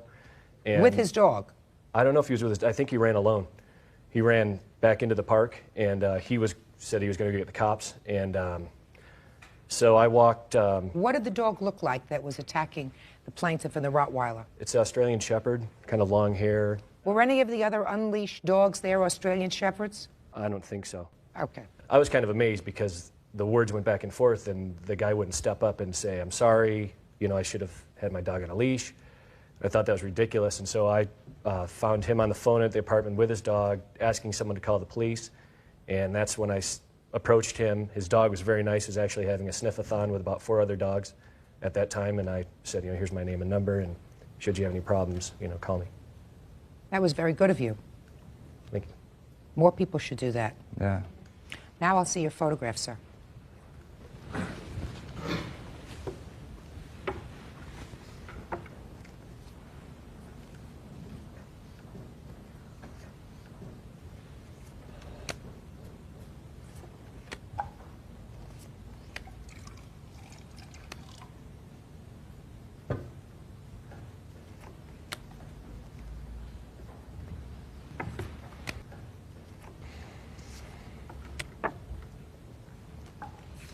All right, Mr. Chichinsky, let's start with your, why were your dogs off the leash? Well, first of all, my dogs were on a leash when they needed to be on a leash. Why were they off the leash when they attacked the plaintiff? They were on a leash. They took off at the point when... What do you mean they took off? What does that mean? You mean they got away from you? For a second. They yeah. got. So is what you're saying to me, sir, that they were running with their leashes on? Is that what you're saying? You're right. Here is the situation, ma'am. Should I proceed or? Well, Mr. Chichinsky, I want you to proceed, but I want you to make sure, sir, that what you tell me is the truth, because right now what I'm telling you is that I don't believe that both your dogs that you're holding on the leash happen to get away from you at the same time. I will tell you now, because I'm giving you fair warning, Mr. Chichinsky. Yes. I don't believe that. I'm Okay. very smart. So you want to start again? Let's start again. Why were your dogs off the leash? At that point, I was standing with my friend, talking, and the friend was giving treats to my dogs. That's why they were actually free to be around, that's all. Okay, so your friend was giving the dog treats, and that's Yes. why they were off the leash. Is that right? Right. Okay. Judge Judy continues in a moment. Can I finish what I'm saying? Don't interrupt me. It's not a smart idea, especially when you appear to be winning. When you appear to be winning, you're supposed to keep your mouth shut. Real cases, real people. Judge Judy. Matthew Roth says the Tuchinskys' 2 Australian shepherds attacked him and his Rottweiler. Vladimir and Galina Tuchinsky counterclaim Matthew abused them and threatened them with a stick. All right. Your dogs were off the leash. I have 2 witnesses that say it was your dogs that attacked both the plaintiff and his dog. I have 2 witnesses. So you have to bear responsibility for his injuries. The only point I'm trying to make, that yes, there were 2 Australian shepherds. They were mine. Aside from 2 Australian shepherds, there were another 10 dogs that began fight. So my question is, who will say that Australian shepherd did or did not bite Rottweiler? Or These two however, people. I have a witness that would say that they didn't. Oh, you have a witness? Yes, I do. Who's the witness? Step up. Who are you? Name? Yes. Gary Sitnitsky. Are you a friend of his? We live in the same building, yes. You just happened to be in the park, or Yes. you were with him? Yes, I was in the park. You were in the park, but not together. We were not together, no. So tell me, sir, what did you see? Well, I was Look playing, at me. I was playing with my dog, and I heard dog was fighting. It was a dog fight in the area, okay? And I saw 2 Australian shepherds going towards the fight, okay? The only thing I can say that I didn't see Australian shepherds biting any person. Did you see any dog biting a person? No. So you didn't see what happened?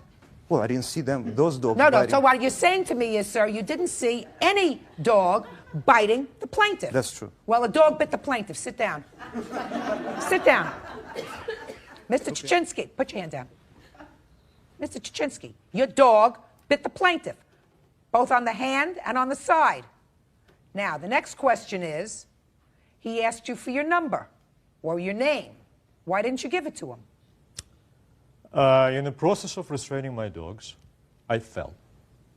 So I found myself sitting in the dirt with my dogs and with Rottweiler raging right in front of my face with foam at the mouth. And no, it is not, unfortunately, it is not laughing matter. Just a second. It certainly isn't a laughing matter, sir. I am sir. absolutely incapacitated. I have a big Rottweiler at my face. I'm restraining my 2 dogs. And I have a gentleman calling me all possible names. All right, so including- now I got the picture. Now let me give you the picture. He took the Rottweiler so that the Rottweiler would be out of the situation, to put the Rottweiler in the car. And he said to you, don't leave, I'm calling the police. Ma'am. Shh. Yes. I'm sitting, I fell. I don't care injured whether you myself. fell or I not, sir. Your understand. dogs are off the leash. Your dogs have just bitten the plaintiff and have just bitten the Rottweiler. This man says, I want your name. You have to take responsibility. You don't give him your name. He says, I'm going to call the police, and you leave. Give me the paper, please. Give me the papers, your bills, etc. You're responsible. Then we'll get to your counterclaim. So you refused to give him your name, you refused to give him a contact, and you left. Is that right? Under the circumstances, I could not give him name. Shoulda, woulda, I was coulda. You could have given him, terrified. of course you could have. Of course you could have. Giving him your name wasn't going to put you in any jeopardy with the Rottweiler by saying, this is my name, Vladimir Chichinsky. Sir, you're giving me a lot of papers here. Would you please tell me what your medical bills were? My medical to start? bills were $141. The dog was $35.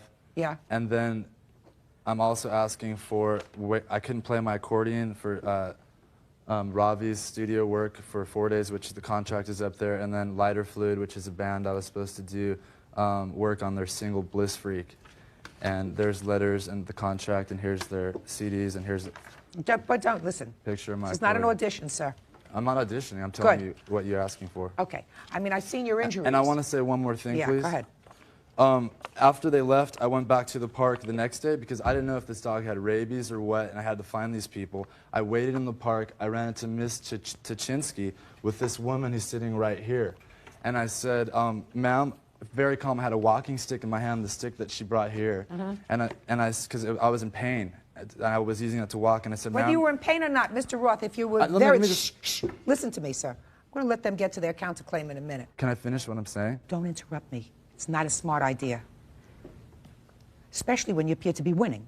When you appear to be winning, you're supposed to keep your mouth shut. I'm trying to tell you what's important with a stick.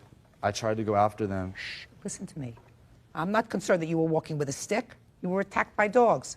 What I'm concerned about is that Mr. Chichinsky wasn't smart enough to figure out that you had a broken wound on your hand. And when you have a broken wound by a dog, the smartest thing to do is to find out who that dog is, to ensure that the dog has had a series of shots so that you don't have to get a series of shots, because that's both very painful or could be deadly. And he saw fit to withhold information from you, which would have enabled you not to be concerned that the dog that bit you could have been rabid or not vaccinated. Aren't you glad you kept your mouth shut? Yeah. Good. Judge Judy continues in a moment. He's threatened us from the beginning. He was scary. I still don't go to park. Well, he gets angry. And I don't blame him for getting angry. I would have gotten twice as angry. Bird here, he would have gotten 3 times as angry. Closed captioning, sponsored in part by Real Cases, Real People, Judge Judy. Matthew Roth claims the Tuchinskys' 2 Australian shepherds attacked him and his Rottweiler. Now, you want to tell me about your counterclaim? Yes. Go ahead. I went to park next day. I wasn't before. I don't know what happened. I'm standing with my friend Pamela talking. There's a guy with this stick, holding it in our faces, very aggressive. Are these your dogs? I said, yes. Well, give me your name, telephone. I said, excuse me, I don't even know you. Did he tell you that your dogs had bitten him the day before? Yes. He did? Yes. I said I wasn't there. I don't know. What do you want? I want your information. Believe me, his body language and his language I don't blame him. was very aggressive. I don't blame him. I don't Not know for that. 1 minute. I don't know that. I was scared to Well, death. I'm telling you, I don't blame him for 1 minute. Neither He you. followed us home. Yeah. He followed He you pushed home us in. to find out Pamela where you wouldn't live. let me to go to my apartment building. We went to her. He pushed us in. He scratched her with that shaking, and he called us names. We called the police, actually. I asked Pamela to call the police. Shush, shush, shush, shush, shush. Shush, shush. You seem to be He winning. You don't insulted understand. us. You're supposed to be quiet. Right? I just want to reiterate what she's saying. Don't reiterate. I don't have to hear it twice. It's not, it's the Well, truth. reiterating is repeating. Okay, I Don't wanna repeat tell what she the said. truth You want to then. tell your side? Yes. Just a minute. Does it make any difference? Do I look as if I'm sympathetic with her? No. Perfect. Well, maybe I shouldn't go on. I'm not sympathetic with you, madam. You have grandchildren? No. You have children? No. All right. So let us say that you were walking in the park and you were bitten by a dog. Do you know what rabies is? Yes, I do. You know that if your dog is not properly vaccinated, if you go to a doctor, the doctor will tell you that you have to go through a series know of all that, shots. but You know they all are that? vaccinated. Do you know all that? Yes. All right. So you have somebody who your dog's bit who wants to know, for a variety of reasons, who you are, including finding out whether or not your dogs have been properly vaccinated. Neither you nor your husband would give them that information. I didn't know that my dogs bit him. I didn't even know who he is. He told you. attacked us. No, no, no. Anybody can come and attack me. You know what? There Mr. were two Chichinski, women. if your husband didn't tell you about what happened in the park that day, that is your family's problem. He told me what happened, but he didn't tell me that my dogs bit somebody. Well, There's then, a then he huge didn't tell you, Rottweiler and two then Australian he didn't tell you Shepherds. the truth. But let's figure out what you know now, according to what you just told me.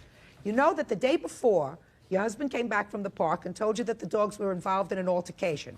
Let us assume that I believe you, that your husband didn't tell you that your dogs had, in fact, bitten somebody. But here you have somebody who comes up to you and says, your dogs bit me. So you put two and two together because you look like an intelligent woman, and your response to him is, I don't know, I wasn't there. Well, he gets angry. And I don't blame him for getting angry. I would have gotten twice as angry. Bird here, he would have gotten 3 times as angry. He's got to know where you live. He would come to me and explain me. Maybe it would be a different case. Oh, He please. threatened us from the beginning. He was scary. I still don't go into park. I'm That's scared. probably a good thing, so keep your dogs home. My dogs are fine. Keep your dogs home. Judge Judy continues in a moment.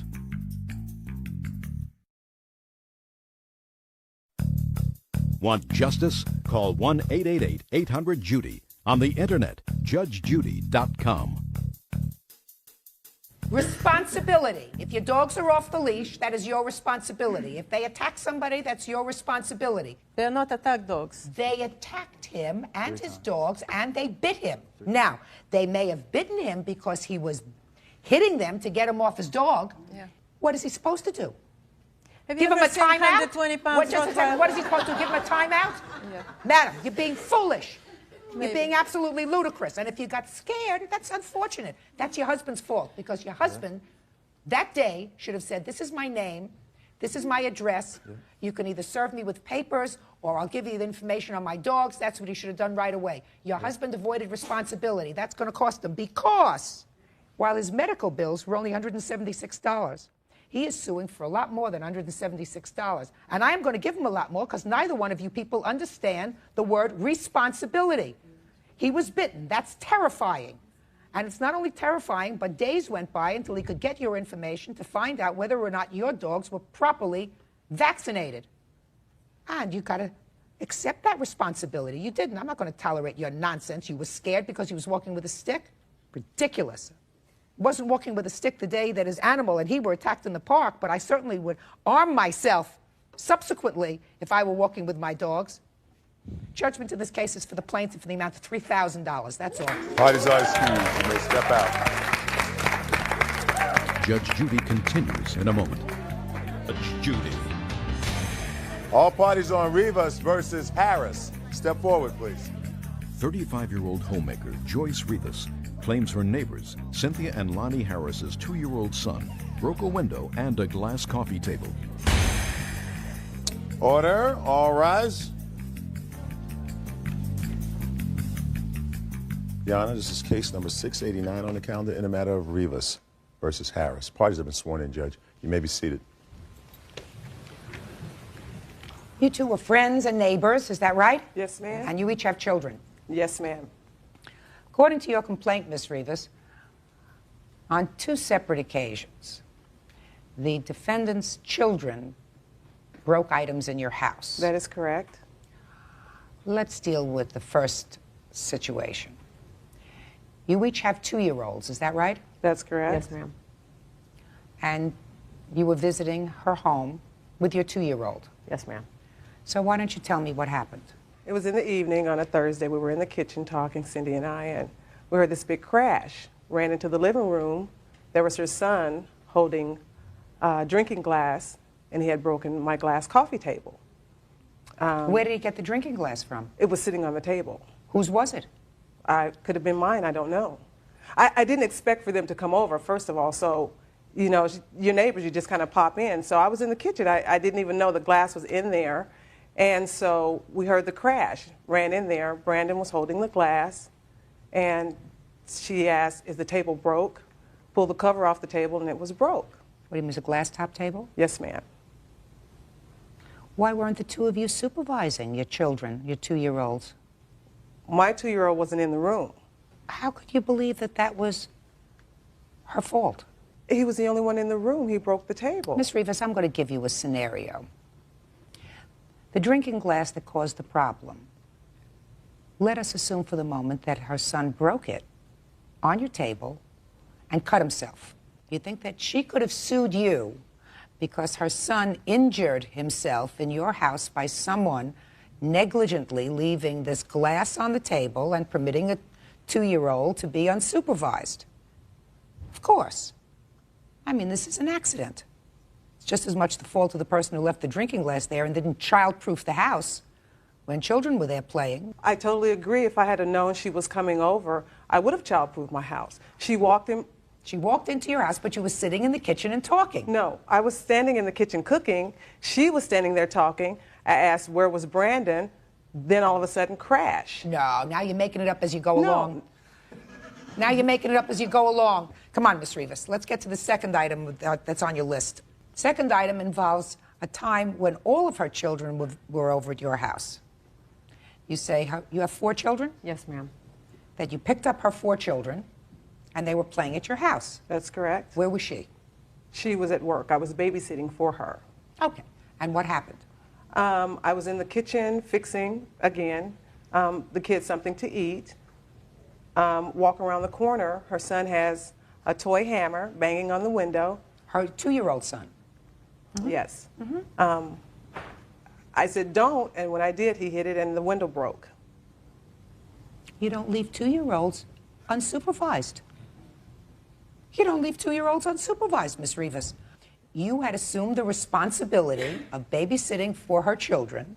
I don't know whether you did it for free or whether she paid you. Did she pay you? She did, yes. So then it was for hire. You were babysitting for her children for hire.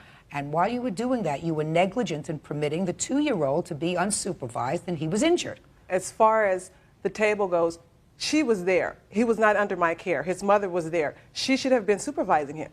She expressed to me she was very apologetic for it. They would replace the table. That's okay. I don't want to lose a friendship over a piece of glass. Absolutely right. Certainly, you are as responsible as she was. And with regard, you were as responsible as she. So did you say to her, no, we'll split the cost? Exactly. That would have been fine. I would have accepted half of the cost from the Harris. We're both families with kids, didn't have a lot of money, didn't ask her for it. When they decided they were going to move back to where they came from, I, expressed to her that, we need to take care of the tabletop. So when it came time to pay for the tabletop is when we had a problem. You have a bill for the tabletop? I do. Let me see it, please. Can I also show you a picture of the table to show you that this wasn't a piece of thin glass, Your Honor, that was broken. This was a thick piece of glass that had to have some force. He's 2 years old. He's a destructive child. Then you should have watched him more carefully. She should have watched him more carefully. No, both of you should have watched him more carefully. He's not my child. Why should I watch him? I have a 2.5-year-old that doesn't break anything. He's not a destructive child because I've taught him not to be that way. Well, this tabletop cost you $319. Yes, ma'am. Half the cost of $319 is not $2,500, which is what you're suing them for. Yeah. Yeah. I was a true friend, Your Honor. So what does that have to do with $2,500 when she owes you so far $160? When I confronted Cynthia about this, Cynthia was not woman enough to talk to me. She says to me, through her brother, I am not paying her for the table. I'm not taking any money out of my children's mouth. That kind of made me upset. That's not $2,500. Well, you know what? Is that why you're suing her for $2,500? My feelings are worth more than $2,500, and I thought if this woman is if she's going to be that kind of a neighbor, people need to be responsible for their actions and their children's actions, and that's what she should have done. Let me tell you this. I'm a great believer in responsibility. I know you are. You have responsibility, and she has responsibility. When little children come over to play, come to your house. You either ensure that your house is child-proofed so that nobody gets injured, or you don't let any little children in your house that aren't yours. Be quiet. With regard to the second part of your complaint, that her child or children, a 2-year-old again, broke your window. By the way, was this before or after the table incident? After. Okay, so that as far as you just told me, her little 2-year-old is destructive. So if he's destructive and you are babysitting, and you agree to babysit for money for that child, then you ensure that your eyes are on that child all the time. You make sure that that 2-year-old doesn't get into any trouble, mostly so that he doesn't get hurt himself. You didn't do that because by the time you walked into the room, he had the hammer in his hand and he was breaking the glass. Judge Judy continues in a moment. That's what children do. Did you ever go into a restaurant with little children? They pick things up and they pick up the glasses and they bang them and they bang the silverware and they make a whole racket. Did you ever do that? And later today, I mean, the guy's like a serial killer. Honestly, it's like living with a serial killer. real cases, real people. Judge Judy. Joyce Rivas says her neighbors, Cynthia and Lonnie Harris's 2-year-old son, owe her for a broken window and a glass coffee table. What do you want to say? If you look at the picture, you'll see that there's a cloth on the table. That's what the glass was sitting on. It wasn't just sitting on top of the glass for him to knock over and break. He picked the glass up and he banged it on the table and broke it. That's what children do. And that's understandable. Did you ever go into a restaurant with little children? They pick things up and they pick up the glasses and they bang them and they bang the silverware and they make a whole racket. Did you ever do that? Yeah. I mean, I have children. I have grandchildren. My grandchildren are coming over. I take all the things that I treasure. And even if they walk in unexpectedly, I say, hold them off at the pass. While I take my good crystal and I take them off the coffee table and I take all the stuff and I put them up high and then I say, now you may bring in the little ones. So should I have removed the table? You should have removed the item on the table that allowed the child to pick up something big and heavy and bang it on the table, causing the glass. She's going to pay for half the glass because I think that that's reasonable and fair. She is not going to pay you $2,500 for your aggravation. Judgment for the plaintiff in the amount of $160. That's all. Parties are excused. You may step out. Thank you. Should I get my receipt back? It's just really sad that a friendship can be ruined by this. The parents need to be responsible. This is what's wrong with society. People are not responsible. And it is sad that this friendship had to end over a piece of glass. And now the next case. All parties on Humphrey versus Keller. Step forward, please. 40-year-old alarm installer Russ Humphrey claims 31-year-old waiter Russell Keller owes him for rent. Mr. Keller. Yes.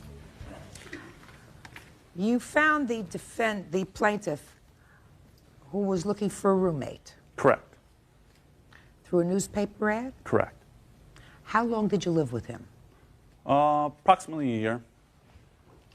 What was the rental arrangement, sir? It was $825, and I paid $400. He paid $425 since he had the deck, and shared utilities. Okay. And where were you working during that year, sir? I worked at .705 restaurant, and then I worked at Kincaid's restaurant. Was there ever a time you weren't working? A couple weeks doing construction odd jobs. Okay, but you were continually employed while you were living Correct. with him. Okay. When you were employed at these restaurants, you made tips? Yes. And you were also paid a salary? Yes. And you paid a salary by check? Correct. So you deposited that in your checking account? Yeah. And your checking account indicated that each week, with the exception of perhaps a couple of weeks that you worked for the construction company, you had weekly salary checks. Yes. Is that right? I cashed them at a check cashing service. Oh, now you thought again, sir. You see how smart I am? Do you think that I'm stupid? Do you think that they keep me here and pay me all this money because I'm a moron? Huh? Personally? Mr. Keller. Personally? Personally. No, I don't think you're a moron. You're absolutely right, sir. So now you're beginning to understand what I'm saying to you. You say, she's got me. And how am I going to get out of this? Oh, she doesn't have. Oh, sure she does. Sure she does. Where are your rent checks? I paid in cash. That's Or what I signed thought my you were going to checks say, over which to is him. why we started at the beginning.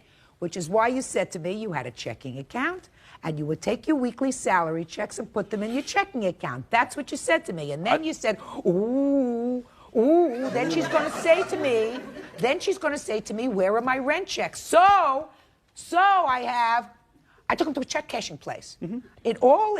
How many seconds was that it Must have changed? been It went 10. from checking account, that it went from checking account to check cashing place? Because I wasn't listening to your words closely enough. Oh, well, that's unfortunate for you, Mr. Keller. All right, Mr. Humphrey, now let's get to you. He lived with you for how long, sir? 11 months. And how many times did he pay rent? I covered his rent for 7 months. Well, let me ask you this question, sir. Why did you carry him for 7 months? Why didn't you just throw him out on the street? And I thought he was worth the risk. What do you mean? He said I would get the money from him.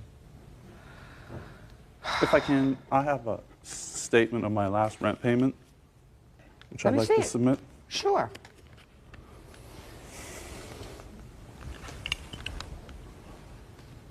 Which was January's rent, and then I was given a 30-day notice on, what, February 10th? Just a second. Who signed this? My landlord. Who's the landlord? When? Good. Step up here, sir.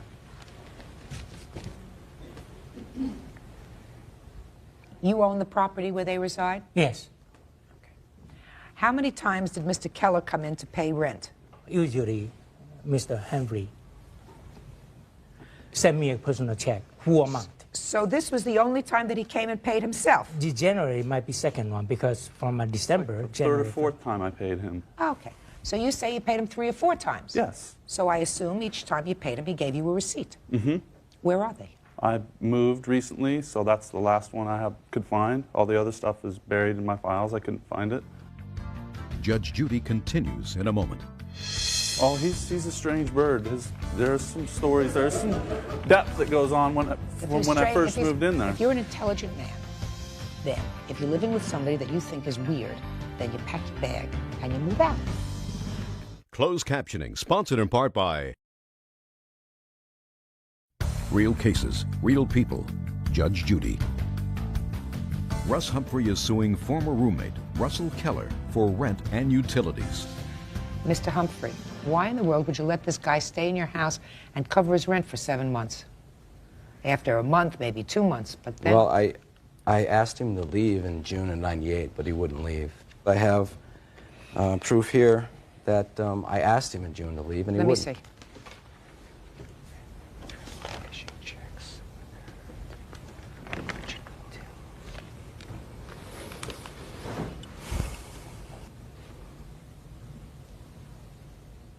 He would tell my friends weird things about me when I wouldn't be around, like, you know, go look for him down at the beach. There might be a body bag down there. I mean, the guy's like a serial killer. Honestly, it's like living with a serial killer. Then you should have moved. I did. I left for fear of my safety. You wanted me to tell you why you didn't move? Because you had a very good deal. Yeah, I was paying $400 living by the beach. No, I got news for you. You weren't paying $400 because if you remember a second ago, sir, I said to you, how many of these do you have? And you said to me, I have 3 or 4. 3 or 4 times I paid specifically to when. Mr. Keller, why do you think he finally asked you to leave? He was going to leave originally, and I was going to have somebody else move in. I already had it set up and everything, and he, for some reason, decided he didn't want to move out. Is that right? Originally, I wanted to move into a property that I was remodeling, but he fell behind 2 months, and he said he was going to give me the money so I could move. He never came up with the money. I kept asking him for it. Well, and so finally, that's 2 months. Where are the 7 months? What I think I can prove is the amount of $1,700.24. Show me. What I did in January is post this so he could see this is the amount of utilities and rents that he was behind. When did he I posted finally it on move the out? bulletin board. When did he finally move out? He moved out after I signed a new lease March 8th of 1999. Well, you know, this is what you posted when? In January of 99. You said payable $522. 37 cents. Look below it. Below it is the carryover of $1,200. Okay. In January, he paid his $400. He paid it late, but he paid his $400 I was caught up. That was January's payment to him. He's a receipt. Made for payment. I was caught up. Everything was square. I didn't pay rent for February because I got a 30-day notice. I was out within my 30 days. I'm even with this fool. I don't even know where he's coming up with all this money. How did you pay him all the utilities? He would put a note up on the bulletin board saying what I'd owe, and I'd leave him 20 here, 40 there, 40 here. Very bad way to do business, Mr. Humphrey. Okay. This was, sir, posted as of January 15th, 1999. He has a letter from the landlord that a week later, he went and paid $400. Do you understand? So that his January rent is caught up. Do you understand? So this isn't $522. It's $122. Now, then you have a carryover from July of 98. He never caught up from falling behind. Then you should have evicted him. Did you take money from him in cash ever? Yes. Did you give him receipts? I gave him some receipts, yeah. Some receipts isn't helpful, Mr. Humphrey. All I know is, based upon your figure, from August of '98 to January of '99, he owed you $522.37 for rent and utilities. Now, he probably owes you some money from over a year ago, but you accepted money from him. You just told me in cash, some of it, right? Yeah. Next time, keep better records, Mr. Humphrey. Judge Judy continues in a moment.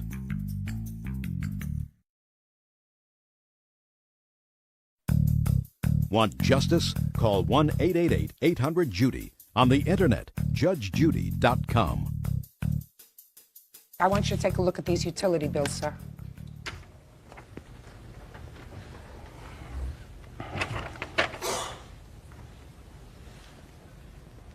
Do you owe any of that money? I'm probably short maybe about $30 on utilities through the life of the existence there. Well, your answer says that you owe him at least $100 for utilities. It was a rough judgment, trying to be, you know, lenient on his part maybe. Mr. Keller, let me tell you this, sir. There isn't a question in my mind that you probably owe him money for rent. His problem is he cannot prove that you owe him money for rent, because if you were a good tenant and you paid your rent on time, you paid your utilities on time, there wouldn't have been any reason for him to file this, you know, to file this claim. Oh, he's a strange bird. There's some stories, there's some depth that goes on from when I first moved in there. Mr. Keller, if you're an intelligent man, then if you're living with somebody that you think is weird, then you pack your bag and you move out. So there isn't a question. I tried to help him out. I just tried to help him out. Mr. Keller, try not to speak over me, sir. It irritates me. So there isn't a question in my mind that you took advantage of him and you didn't pay all your rent. Right? And he wasn't about to do anything. For whatever reason, he wasn't about to do anything. However, he keeps lousy records. You paid in cash. He didn't give you receipts. He didn't keep copies of money orders that you gave him, checks that you gave him. He's got Zippo. So he says he thinks you owe him 7 months' rent. So I'm giving you what you say that he owes you in utilities, which is $122.37. That's all. All right, is that excused? You may step out. Judge Judy continues in a moment. Is Judge Judy. All parties on Fisher versus Willoughby. Step forward, please. Jewelry shop owner Gina Fisher is suing the manager of the copy repair company, Jeff Willoughby, for his employees' theft of her jewelry. Order. All rise. Your Honor, this is case number 668 on the calendar in the matter of Fisher versus Willoughby. Parties have been sworn in, Judge. You may be seated. Sir, have a seat, please. Miss Fisher, you own a jewelry store? That's correct. And Mr. Willoughby, you own a company that services fax machines? Copy machines. Copy machines. According to your complaint, you had some trouble in the store with one of your copy machines. Right. And telephoned the defendant to fix it. Correct. He sent an employee. How long had this employee been with you? Approximately about 1 year. And when the employee left, so did some of your jewelry. Correct. How do you know it was his employee that took the jewelry? At the time, we were not sure. We did a search of the store, actually over a several-day search, actually questioned all the employees that were in the store. After the area that the jewelry was at is a secured area that we don't let the public go into. It's basically just employees or if somebody was coming to service something. And upon not being able to find it, then is when I contacted Active Copier. That's the defendant's company. Correct. What jewelry was taken? We had, the largest piece was a 4-carat diamond tennis bracelet. We had a 14-karat gold and diamond watch. Then we also had some costume pieces that were just pieces that I was going to redesign into new pieces. They weren't really valuable. The only 2 pieces we were really worried about was the tennis bracelet and the watch. So you contacted the defendant and asked him what he knew about it. Actually, who I contacted was a gentleman by the name of Lloyd. At the time, I had always thought that he was the owner. That's how he had portrayed himself to us. We kind of had a friendship basis, and up until that point, I thought he was the owner. And I had called him and told him that I suspected that Leroy had took the items, that we had searched the store. Leroy was the employee? Yes. Was he ever arrested? I had found out from Lloyd, yes, he had been arrested in the for past. this subsequently. Was he ever arrested for this theft? Yes. He was. Was he convicted? Yes. Well, actually, what I was told by the police is that they plea bargained on my case to get a settlement on some other thefts that he had done. So he pled guilty on your case? Yes.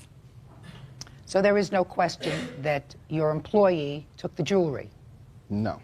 There's no question about that? Well, all I know is that whenever he was there, she said that he took the jewelry. He pled guilty? Yes, he did plead guilty. That's it. That's he right. pled guilty, and you know that he pled guilty. I know that he pled guilty to some other things, but I didn't know if he pled guilty to her stuff or not, because I know that he was arrested have the for some paperwork? other I do have the stuff. paperwork from Let the me police see it, department please. with that confession. This is also the pawn shop ticket with his signature where he had pawned it at a local pawn shop.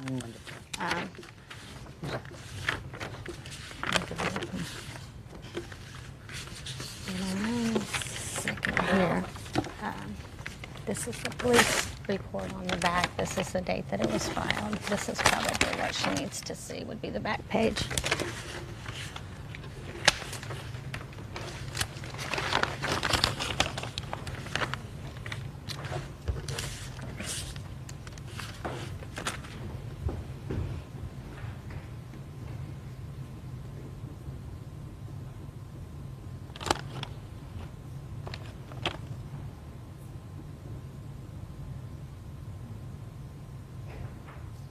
He confessed? Yes. Yes, he did. Okay. So, Mr. Willoughby, your employee goes there to service a copy machine. He's operating within the scope of his employment to fix that copy machine, and he lifts a couple of $1,000s worth of jewelry. Why aren't you responsible? Well, for one reason, I feel like that it's more of a criminal act than it is where we didn't steal our jewelry. Our company doesn't condone our employees stealing jewelry. I didn't take it. My partner didn't take it. We found out 2 weeks later we terminated our relationship. All right, I have a couple of And questions. then we tried to turn it into our insurance company after we had spoke with her. Our insurance company denied the claim because we did not sustain any loss at our establishment. Now, if our employee had dropped the copier, it would have paid for that. But it's not going to pay for a loss in her business. And I have a letter right here stating that why our insurance company I don't denied care the why your claim. insurance company is disclaiming, sir. That's your insurance company's problem. As between, well, there are a couple of other things before I get to that.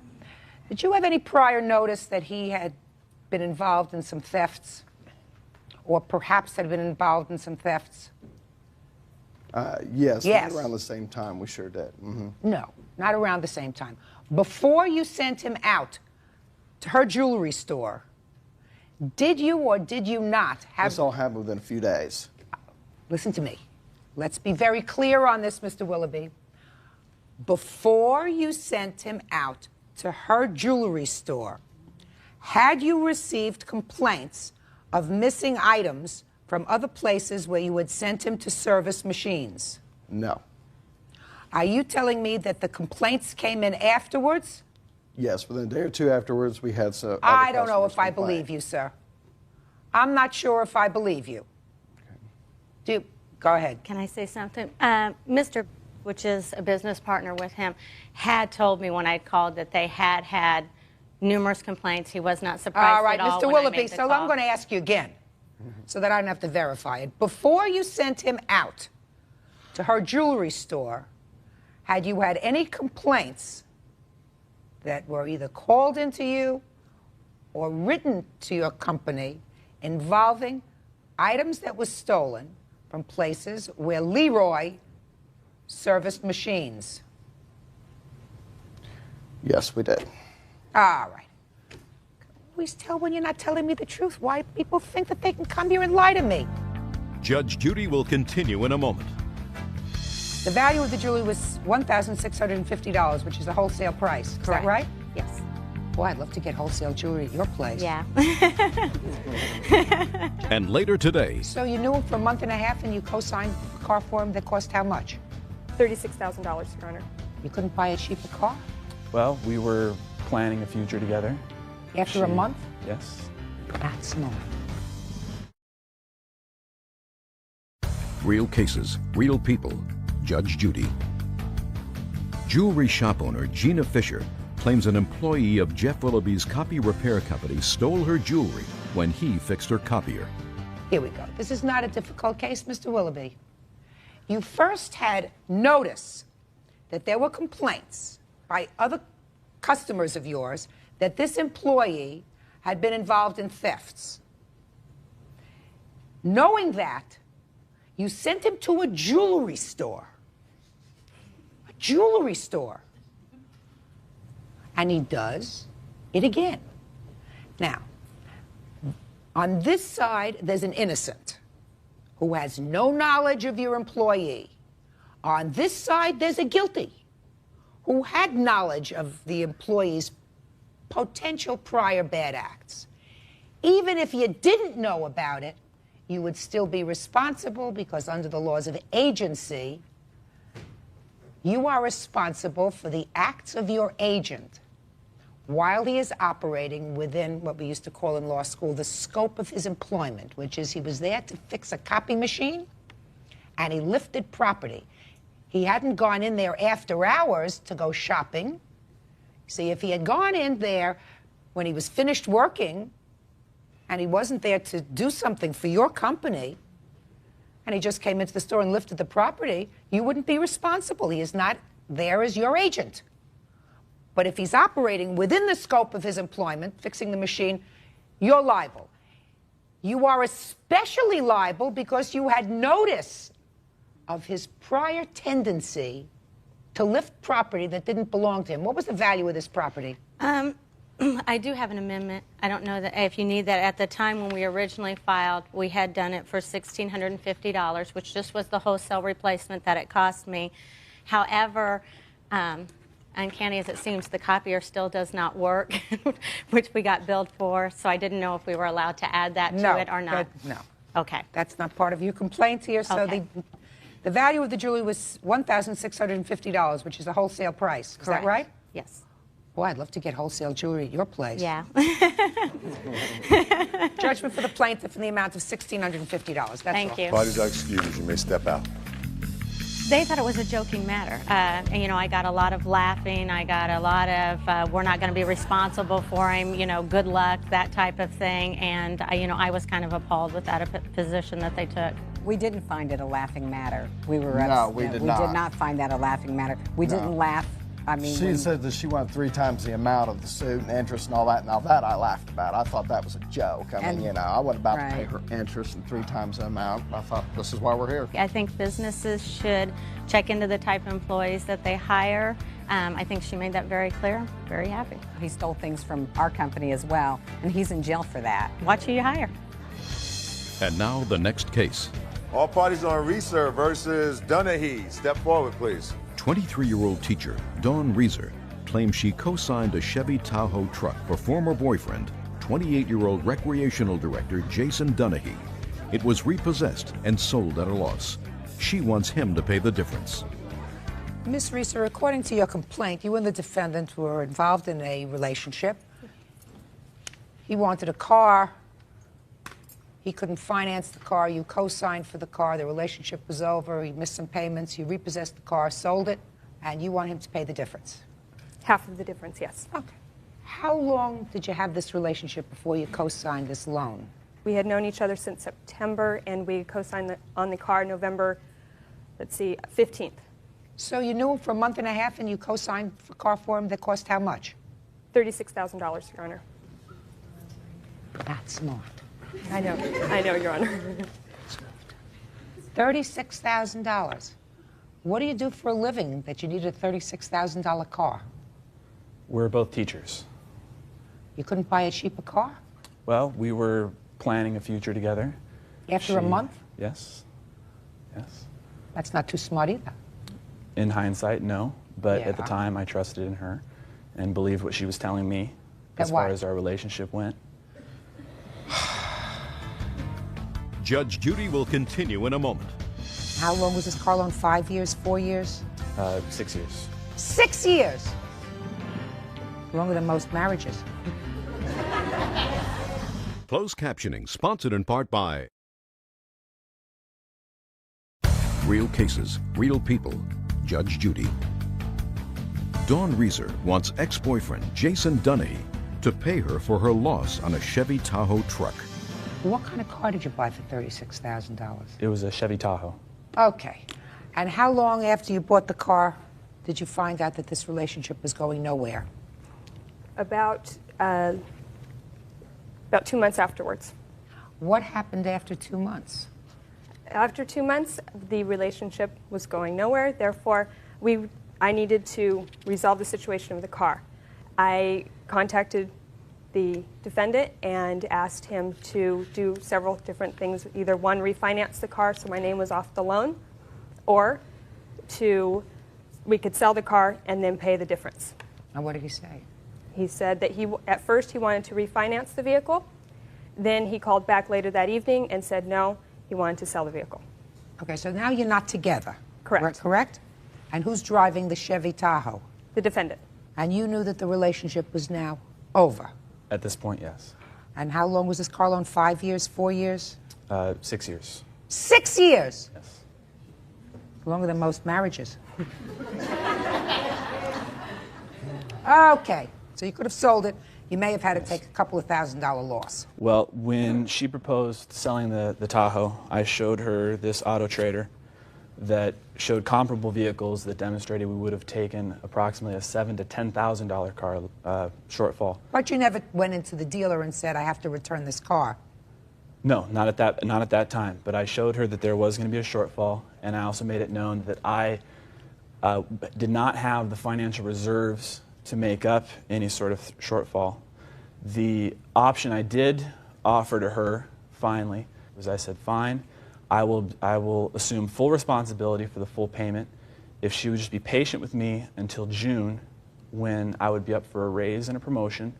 And I was also taking We're now in sometime in November. At this time, it was February. February. It was Now, had you made all of the payments until February? up to that time, yes, ma'am. Is that correct? Yes, that is correct. Okay. So what did you do? I did not want to have the tie with him. I chose that, because I did own my vehicle at the time, to go ahead and turn in the Tahoe to the dealer, which gave me the most amount of money. And then I took out a loan against my previously paid off car to cover the shortfall. And now I'm asking for half of that because I'm taking partial responsibility. Well, did you go together to sell the car, or did you just do it yourself? I went and he agreed to sell the vehicle. He told me that I could, that day I picked up the car to go take it to dealerships to see how much we could get for it. He said that he had cleaned out the vehicle and that he could, you know, if you find a place to sell it, turn it in. So I turned it into... Well, had you discussed what would happen when you turned it in? Yes, we had, and I had told him, because I knew he did not have the financial resources to cover the shortfall, I would do that with the personal loan. But I needed it in my own name, so my credit was in my own hands. Judge Judy will continue in a moment.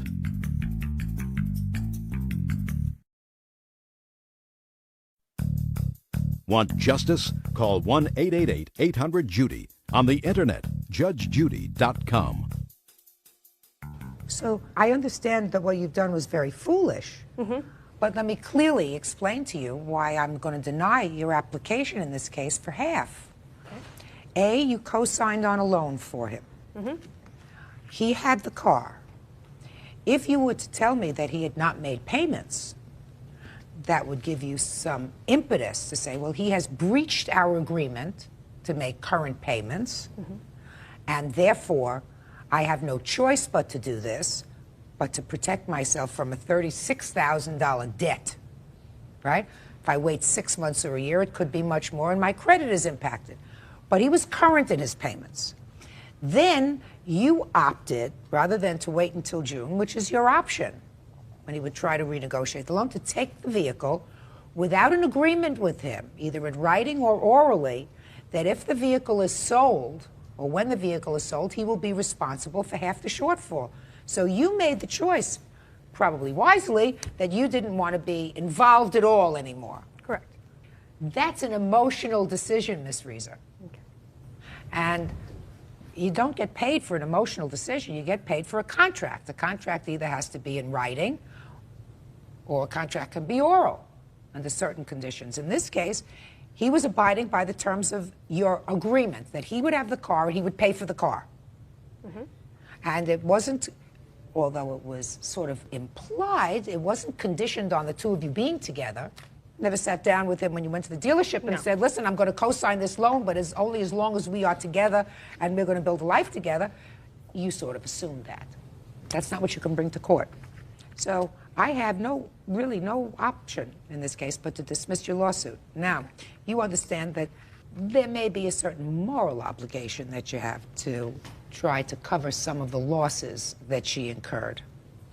That's up to you. That's not something that a court can enforce. Mm-hmm. Because I'm certain that if you find somebody else next year or next month, that person wouldn't have wanted you to be tied together for the next 6 years. Very good lesson. Yes.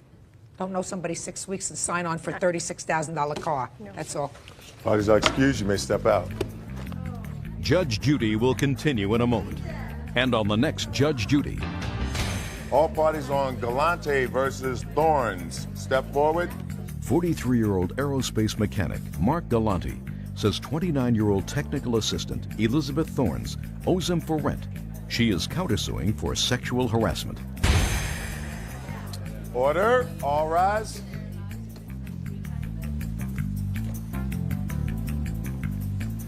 Yeah, this is case number 686 on the calendar in the matter of Galante versus Thorns. Parties have been sworn in, Judge. You may be seated.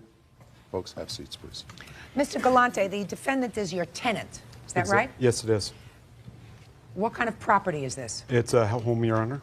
And how long has she been living in your home? Since September of '89. I mean, '98, I'm sorry.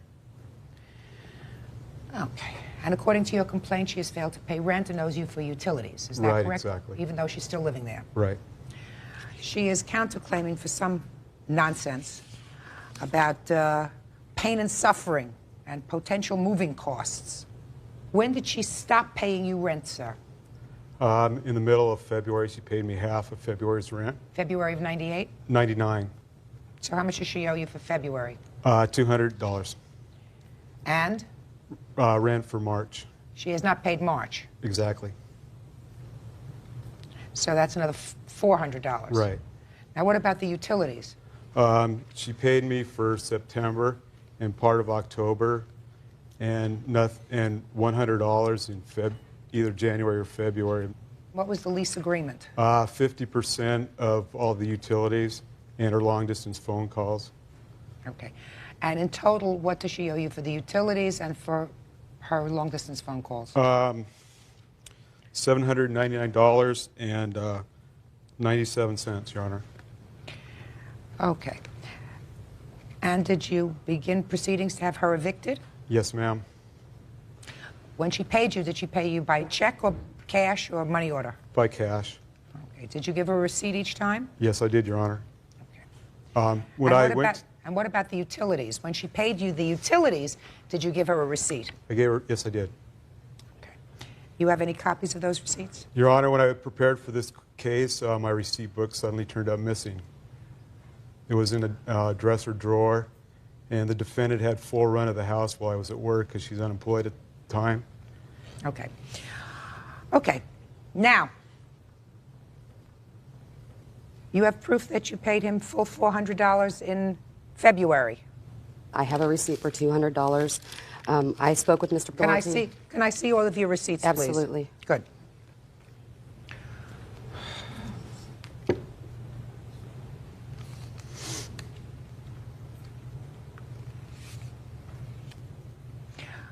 I have a receipt here, sir, that allegedly says she gave you $500 for utilities in February of '99. I did not write one for $500, Your Yes, Honor. you did, Mark. No, he didn't. He You want to did, know ma'am. why? Do you want to know why he didn't? Why? I'm going to tell you why. Because you only paid him $200 for rent in February. You have this receipt for $500, allegedly, that you gave him for utilities, which comes at approximately the same time as your rent for February. Now, why would he not give you a receipt for the other half of February's rent when he gave you a receipt for the $200 for February, and according to you, he gave you a receipt for $500 for utilities? Okay, can I explain 2 other receipts that are in there to you? I gave Mr. Galante $900 in the beginning of December. Mr. Galante argued with me that he did not receive this $900. When I returned to his home in January, he then gave me a receipt for $800 in January for that rent, and then that same day gave me also my receipt for my $400 for my January rent. She allegedly left the money.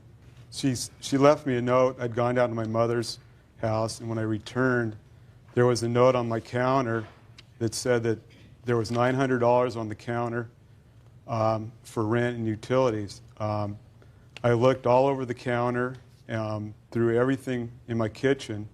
Nowhere could I find any money at all. I had questioned her about that, and she said, well, it must be there because I left it. She, in turn, looked for it and could not find it. Did she pay you $500 for utilities? No, ma'am. Yes, I did. Where did you put this money when she gave you rent money and utility money? Spent it. Either I'd pay my utilities that were coming up in cash, or I would spend them on things that I needed, like groceries or other things. Well, let's get to your counterclaim for a minute. You want him to pay for your moving expenses, you want him to pay for your phone transfers, rental fees, pain and suffering, and sexual harassment. Yes, ma'am. I'm going to hear you. Okay. The day that I moved in with Mr. Galante, he grabbed my rear end as I went up his stairs. The next evening, I found him with his bedroom door going up the stairs wide open in his jockey shorts, asleep. He could have closed his door. He cornered me at the top of the stairs many times, would not allow me to go down the stairs unless I kissed him. He made my bed, laid lingerie out on my bed for when I came home from work to see. He has threatened me since January to terminate my lease. But these are all threats that he was going to terminate my lease, then turning around telling me, don't worry about it, I'd like you to stay. So what you're telling me, Ms. Thorns, is as follows.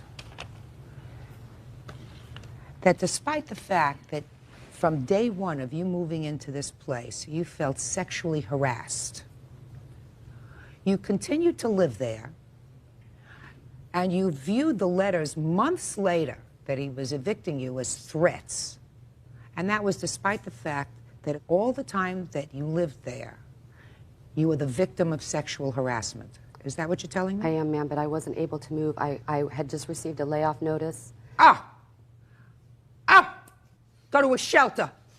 If I moved into somebody's home as a tenant, and the first day I moved there, I walked up the stairs and they grabbed my behind, unless I found them particularly attractive, I would have not unpacked my bag, stopped payment on my checks, and left.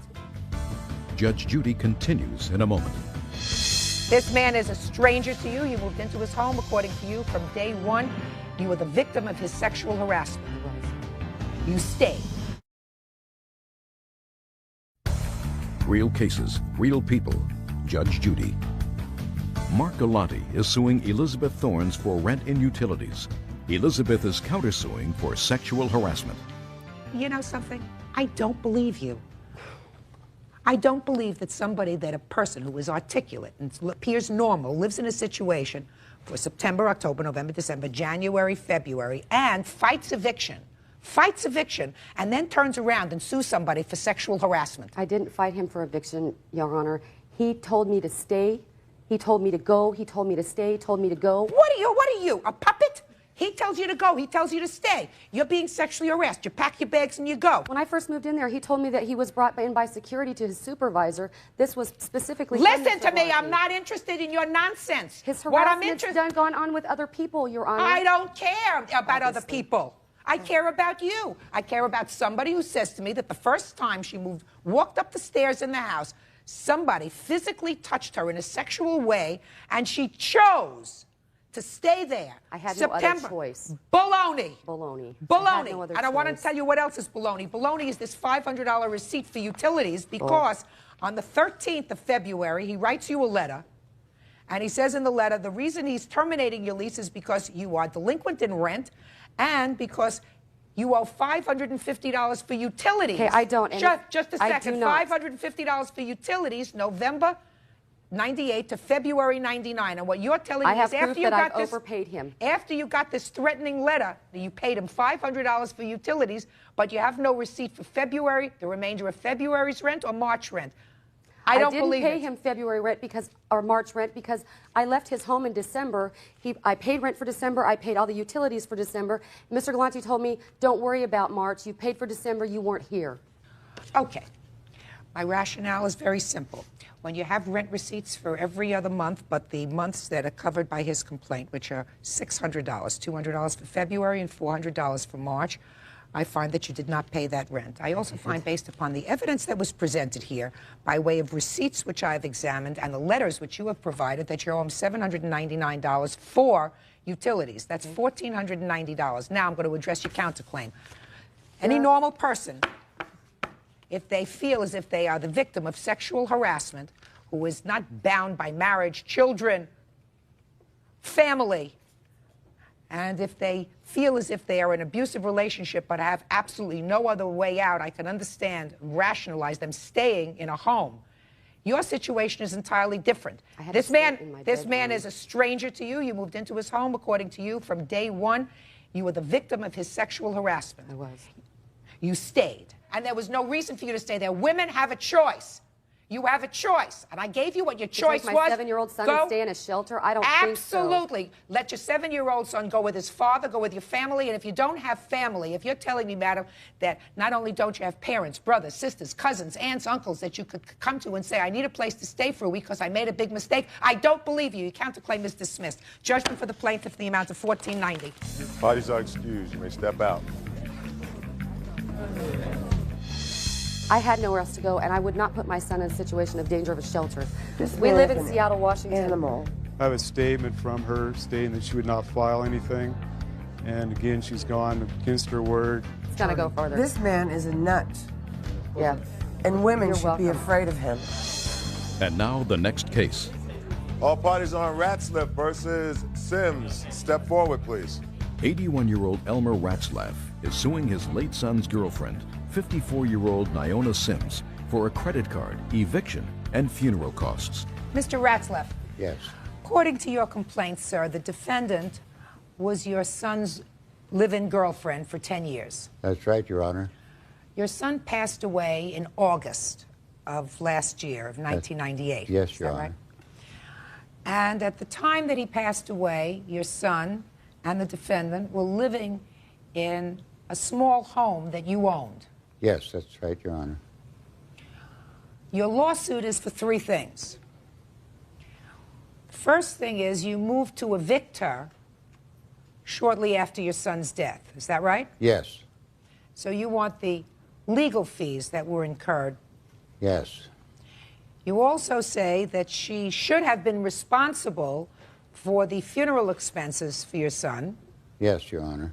and she did not pay. You paid. Yes, I did. And the third part of your lawsuit is that you say that there is a credit card, and she should pay the bill. Yes, Okay. So I have a couple of questions for you, sir. yes. Was your son working, employed at the time of his death? My son was on a permanent disability. Were you working at the time you were living together? No, I also am in Social Security disability. Why did you move to evict her so shortly after your son's death? Your son died on August 11th, according to these papers, 1998. Yes, And you began eviction proceedings, according to these statements, September 8th? Is that right? I had given them an eviction notice way back in July Why had you served them with an eviction notice in July? because I felt that they had facilities now and means by which they could stand on their own feet. So less than a month after your son died, you hired a lawyer to evict her. I had to. When did you finally vacate the premises? Okay, it was around it was the 14th of November, I believe, Your Honor. What's the nature of your disability? It's called neuromyasthenia, and it is a disease of the whole nervous system, and it leaves you totally weak, bedridden, in extreme, excruciating pain. Judge Judy continues in a moment.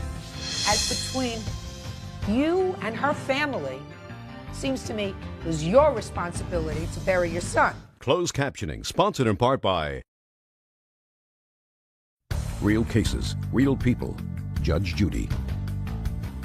Elmer Ratzlaff claims his late son's girlfriend, Niona Sims, owes him for a credit card, eviction, and funeral costs. All right, now tell me about this credit card. They came to me with this credit card problem. They said that we need some things and we don't have the means to buy them. Could we use your credit card? And I said, you can use it as long as you pay your bill. Well, they were paying on this, really, until my son passed away. After that, everything stopped. And how much is left on that bill? $2,844 and I think 70 cents. Do you have a copy of that last bill? Yes, I have, Your Honor. I got it right here, Your Honor. There's also Did a you- $500 charge in there that was given to her son by my credit card. Did you write out a check to your son for $500? Well, that's the check. Did Mr. Ratzlaff Jr. also use the credit card? Yes, he did, Your Honor. Now, you were paying on this credit card for a long period of time. Yes, Your Honor. Up until I was evicted because I could afford it. The rent was $200 a month. How did you and Mr. Ratzlaff Jr. Pay this credit card bill all along from the time you first had it? Did you pool your disability money and then pay it? Is that how you Correct. did it? I was very careful not to abuse the card. Everything that I charged, I paid for. My payments ran at least $150 a month. Well, even if they ran $150 a month, there were things that were constantly added to this credit card. By him. But I did pay my bill. Well, we don't know that. If you pooled your money together and paid this bill, then you can't say, I paid my bill, the rest of it is his. At least part of this is yours. I'm not suggesting that you are responsible for this entire bill. You understand that she's not responsible for this entire bill. Your Honor, I didn't use any of those bills. I didn't use I them. understand that, sir. She's not responsible for your son's bills. When you allow someone to use your credit card, sir, you always run the risk of being responsible for the bills. I can't go through these things because your son isn't here to tell me exactly what he spent and what she spent. Now, somebody's got to be responsible for Charlie's bills because you're not his wife. Correct. And we were roommates. We were not lovers. And we had nothing between us other than a deep friendship. $1,240 is your share of what you owe him for the credit card. Now, let's get to the funeral expenses. Did you pay the funeral expenses for your son? Yes, Your Honor, I did because they refused to pay it. Who refused to pay it? Her family and Niona. Mr. Ratzlaff, as between you and her family, seems to me it was your responsibility to bury your son. Now, she has no legal responsibility to pay the cost of the funeral. Neither do you. It's very sad when a parent has to bury their child, but if unfortunately that's what happens, and if the child has no funds, you as the parent have the option of either saying, listen, you can take him over to Potter's Field and I'm not paying for the burial, or bury him. But if you paid for it, you can't then come back and sue her for the money for the funeral expenses. Judge Judy continues in a moment.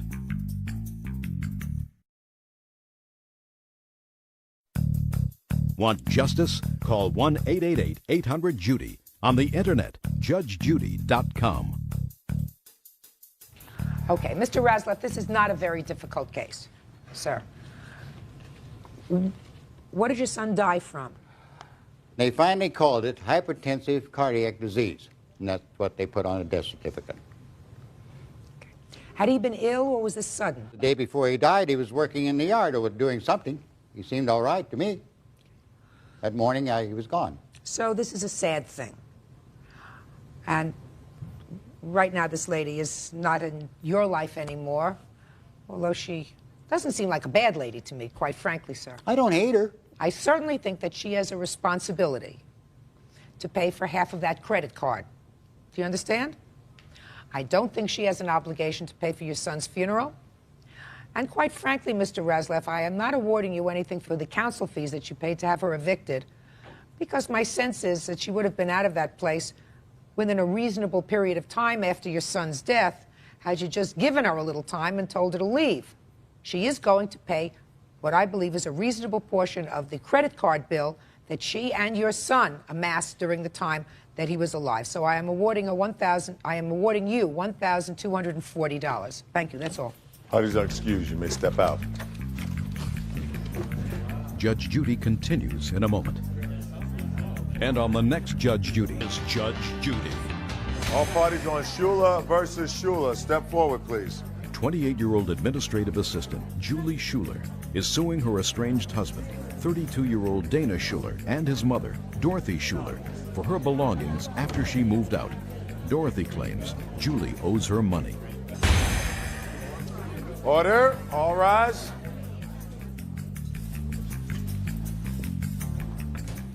Yeah, this is case number 694 on the calendar in the matter of Schuler versus Schuler. Parties have been sworn in, Judge. You may be seated. Sir, have a seat, please. Okay. Mrs. Schuler, this is your former husband. Are you currently in the process of getting a divorce, or are you already divorced? Getting divorced. And you are his mother? Yes. Your lawsuit alleges that when you separated and moved out of the home where you were living, and the home belonged to you, is that Yes. right? Certain of your property was left, both your property that you had before you were married, as well as the gifts, your wedding gifts from your side of the family. You want your property back. Right. Why shouldn't she have her property back? When she was moving up, before they were married, she called and asked me to write a check for the moving van, and that she would pay me as soon as she came to town. I had no relationship with Julie other than the fact that she was with my son. 2 different occasions she said, as soon as I get to town, I will pay you.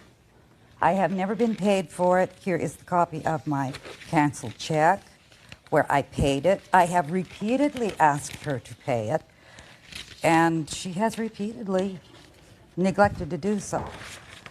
There is also rent that was never paid. There are vet bills that were never paid. Is that why you didn't return her property to her? No. Well, then, but that's... The biggest reason I didn't return it to her is because she called me. She said, I'm sending a moving van up Wednesday, have my stuff ready. She had left. I took the stuff, I had to physically move it, store it in my garage. I don't know what's hers, I don't know what's his, and I see no reason why, given my age and state of health, that I should pack and go through all of this rigmarole for something that she says belongs to her. Well, she's absolutely right. If you want your stuff moved, you have to go back and figure out what's yours and what's not yours. Why should she do that? It's all marked in boxes. It's all labeled. I packed it all myself. So what you're telling me is you actually packed it? I packed everything. No, ma'am, she didn't. Just a second. She says she packed her things. Your complaint was that why should you go through all of those things and have to pack for her? And I absolutely agreed with you, Mrs. Schuler. Yeah. But she says she packed everything, and everything she wants are in boxes with her name on it. Is that right? Yep. She did not do that. When I was told by my son... Just a second. Mr. Schuler? Yes. Are there boxes in your garage with your wife's name on it? There are. How many? You know, I'm not real clear. Unfortunately, some of the stuff was not packed by her. That's not entirely true. I was out of town, so she packed some, and then she decided to take off and go out of town on her own thing. My parents were good enough, since I was on a business trip, to finish packing the house and move everything into the garage. All their things are integrated in the garage. since she did pack, there's possibly some of the things are mine. I really don't know. What do you mean possibly some of the things? Well, did you go through all the boxes, Mr. I Shore? haven't. That's the thing. I really haven't gone through all of this stuff because, again, I wasn't there when it was packed.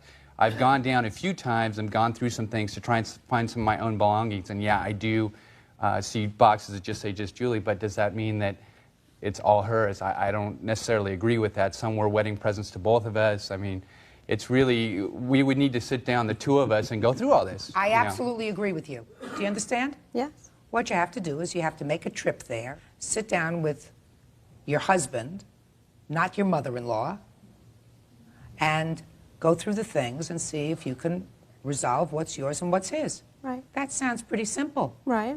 So what's your problem? I don't have a problem. Good, because I can't make a judgment as to whether the stuff that's there is yours or not. He's absolutely right. Just because you packed it doesn't mean he's prepared to say that everything in there is yours. I gave him a list, and he agreed everything on the list was mine. Did she give you a list? Yeah, she faxed a copy of a list. A lot of the things I do agree with. However, where's that list? You know, a lot of things like skis, stereo equipment, odds and ends. What I don't agree with were some of the things on there, in particular wedding gifts, things we acquired together.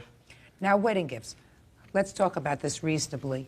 Yeah. It seems to me when a marriage breaks up, there are lots of ways to deal with wedding gifts. True. Wedding gifts are given to a couple. I mean, can you make a decision now that the wedding gifts that came from her side of the family are hers and the wedding gifts that came from your side of the family are yours? For the most part, there's only really one thing that I completely disagree with, if I was to argue, would be the television, which actually was a wedding gift to us from her father. The question was put to me, what would I like from her father? What would we like? And it was a large television. When she left, we had bought a dog for my son together, and we had the dog and had raised it from a puppy. So you'll tell me about the dog in a second. Sure. That's part of the counterclaim. Sure. What you're telling me, Mr. The dog Schuler- with the TV is the only thing because she got the dog, I got the TV. That was the agreement, period. No, did you agree with him that if... No, you didn't. I don't think you make an agreement for a TV for a dog. No. It wasn't a great agreement. It was something I was wasn't happy a great about. agreement. Listen I'd rather to have me. the dog. That's what he wanted. Listen to me. Mm-hmm. The TV was bought by her father. Mm-hmm. Did you buy anything for them?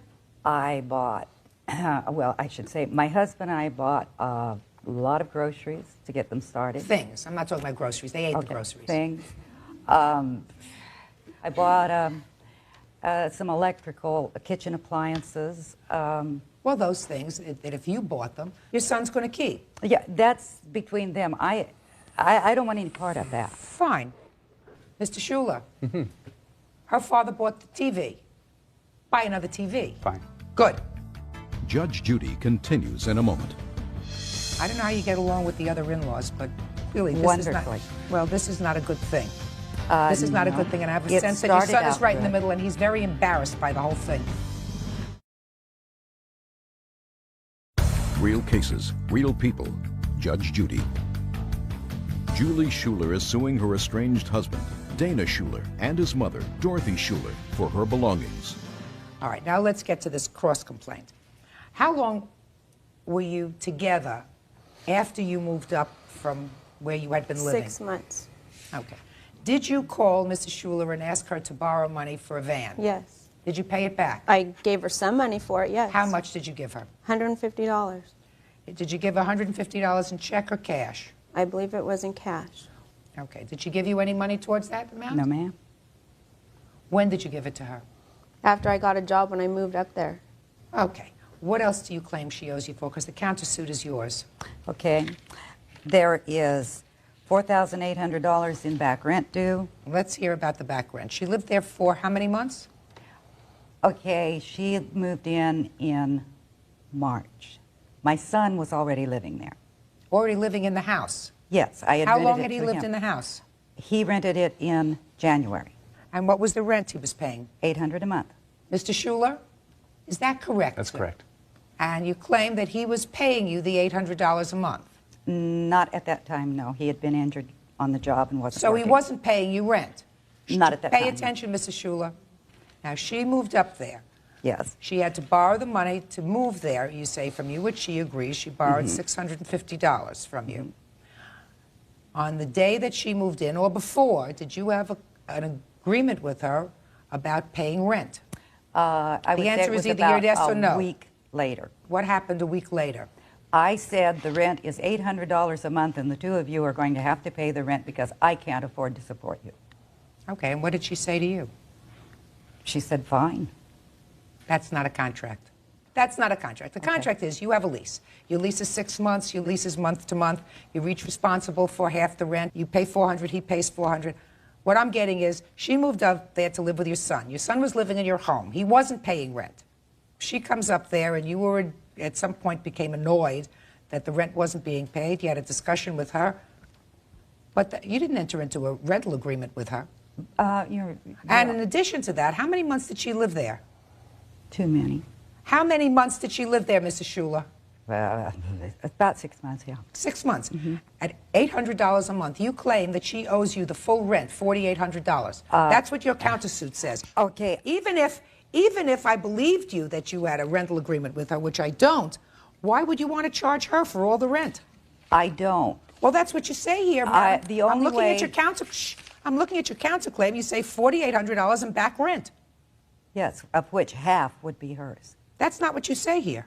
You say total back rent, $4,800. Moving expenses, $800. You just told me it was $650. No, it was $650. No. I wrote it down, $650 here. And unpaid vet bills. Yes. $1,050. Yes. She called. So A, I find as follows, that she does owe you money for moving expenses. May I tell you a little bit more on the rent? They had a sub-renter who paid me $200 a month. He was there 4 months. So that dropped the rent to them to $600. Okay, so according to you now, the entire rent was $4,800, which you're attributing to her, but you didn't put in here that there was a sub-renter who paid 200 times 4 is $800. I had deducted Just that. a second, $800. You did not deduct that from your counterclaim. So that would bring it down to $4,000, right? And even if I believed you that you entered into an agreement with her, her share of the rent would only be half, which would only be $2,000.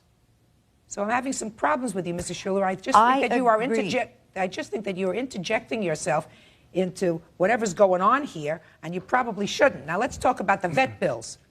Who paid the vet bills? I did. The two of you had a dog? Yes. Yes. All right. The dog got sick? Yeah, had parvo. Okay. It was a puppy. Okay. Who asked your mother for money? Julie. I did. What did you say to her? I asked her to split it with my father, the money for the vet bill for the dog so she doesn't die. Okay. And how much was the total vet bill? It's $1,100. Okay.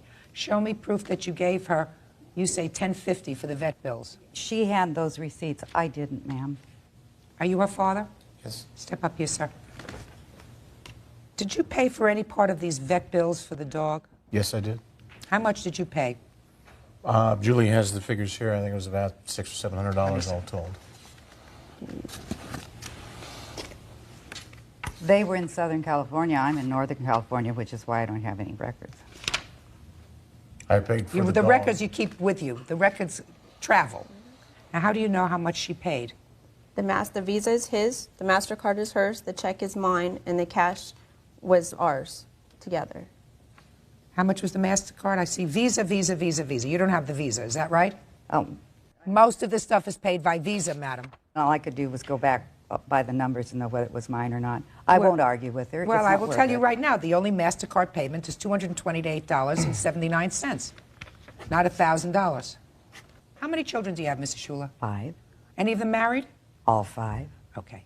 I don't know how you get along with the other in-laws, but clearly this is not... Wonderfully. Well, this is not a good thing. This is not a no. good thing, and I have a It sense that your son started is out right in the good. middle, and he's very embarrassed by the whole thing. Judge Judy continues in a moment. Mrs. Schuler, I'm trying to be as nice to you as possible. I find it very difficult to believe what you're telling me, Mrs. Schuler. You should butt out. Closed captioning sponsored in part by Real Cases, Real People, Judge Judy. Julie Schuler is suing her estranged husband, Dana Schuler, and his mother, Dorothy Schuler, for her belongings.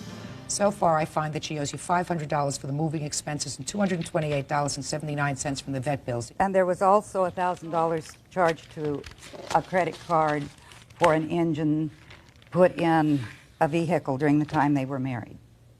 Who asked you to do that? He asked me just to put my card up as security, and they weren't supposed to. They were supposed to have paid for it, and instead I got stuck with it. Sue your son. You know, if your son asks you to put something on a credit card, then you put something on a credit card.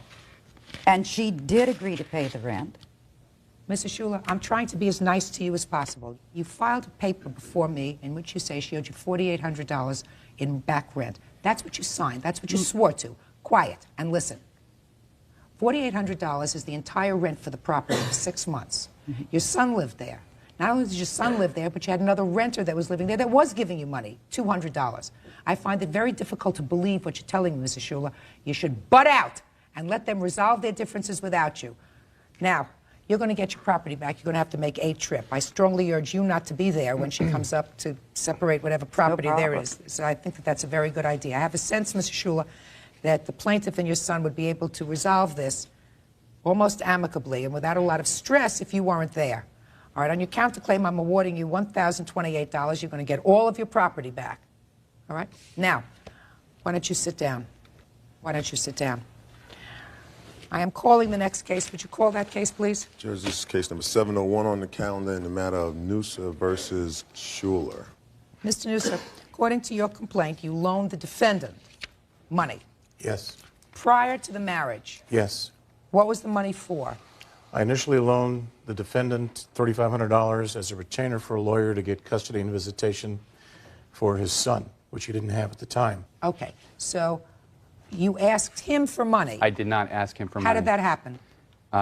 My soon-to-be ex-wife asked him for the money and convinced me that it was something he could afford and something he could do, and we all went forward with it. I was kind of reluctant, to be quite honest, because of the kind of money that was involved. I mean, it's a very nice gesture, and it means a lot to me to this day. However, it's one of those things that... Mr. Noosa, did you ever have a discussion with the defendant with regard to this $3,500? Yes. Tell me when that occurred and what you said to him and what he said to you. When I agreed to loan him the money, they were sitting in my den, he and my daughter. I made it very clear this was a loan to him and had nothing to do with my daughter, and it was a loan, not a gift. Did you say that while you were all together in the room? Yes. Does that sound familiar to you, Mr. Schuler? I believe so. Did he say to you, this is a loan to you? He did say it was a loan. Fine. Good. That's it. $3,500. How much did you pay back? $200. Is that right? No. The loan that's in dispute here was a subsequent loan to him.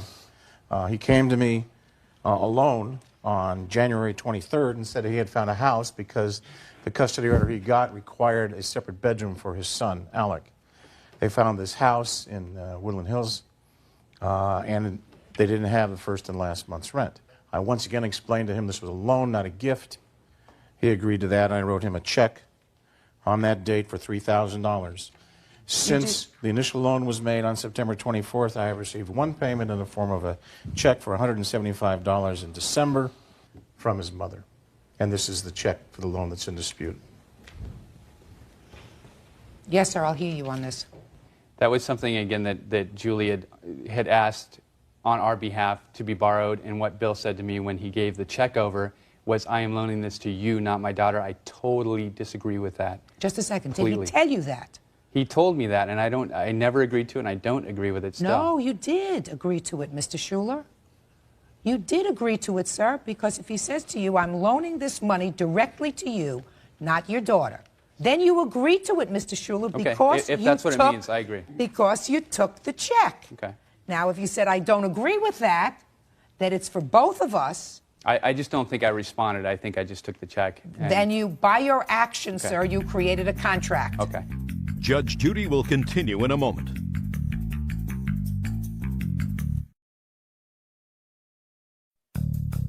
Want justice? Call 1-888-800-JUDY. On the internet, judgejudy.com. I find right now $3,500, $3,000 is $6,500 less $175, which was paid. Yes. $6,325. That's right. Now, when you moved out of the premises, there was money returned. Right. How much? $3,000. What did you do with it? He took $2,000, put it down in his apartment that he got with the roommate that we had at that house. Does that sound familiar? No, it doesn't. How much do you think she gave you? I honestly think it was around $800. Could it have been 1,000? It could have been 1,000, but it's right around that. It wasn't Well, any more whatever than that. it is, if Right. it was anywhere around $1,000, sir, you're well over the limit. What Mr. Nusser is asking for in this judgment is $5,000. Clearly, you owe him that. Judgment for the plaintiff in the amount of $5,000. That's all. Parties are excused. You may step out. Judge Judy will continue in a moment. And on the next Judge Judy. Hello दोस्तों, मेरा नाम है Malik Salman and you are watching Salman gamer. दोस्तों, अगर आप भी अपने computer में खेलना चाहते हैं HBL PSL 2017 तो ये वीडियो आप ही के लिए है। और मुझसे बहुत सारे पाकिस्तानी भाइयों ने कहा था कि भाई इसके हवाले से भी एक वीडियो बना दो, हम भी अपने कंप्यूटर में HBL PSL 2017 की गेम को खेलना चाहते हैं।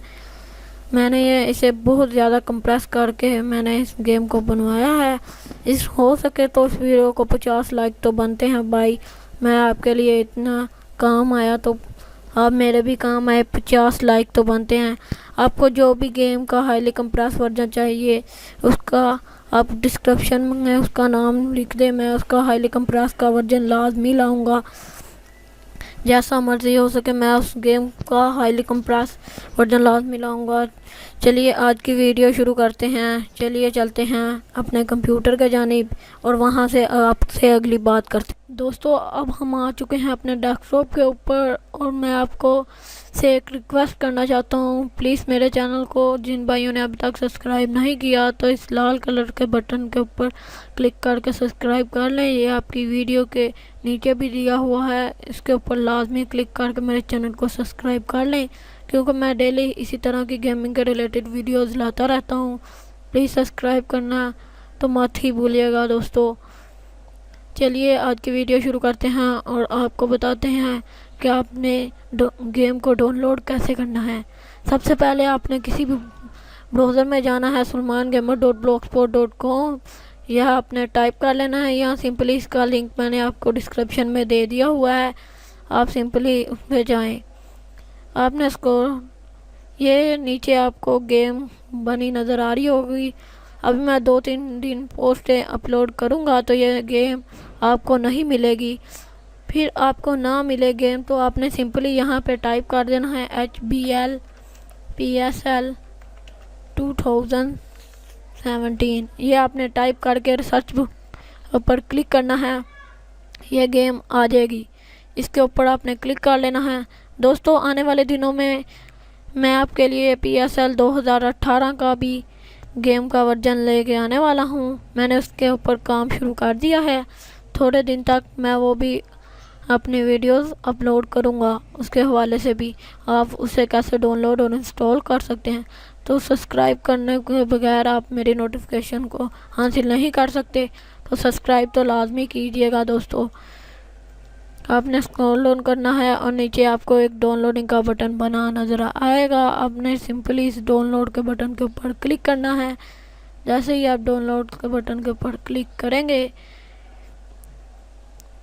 क्लिक करने के बाद ये आपको मीडिया फायर के लिंक के ऊपर रीड कर देगा। और यहाँ पे देखें ये गेम का जो ऑफिशियल साइज़ है वो है 2 GB। मैं आपको सिर्फ 600 MB में करके दे रहा हूँ।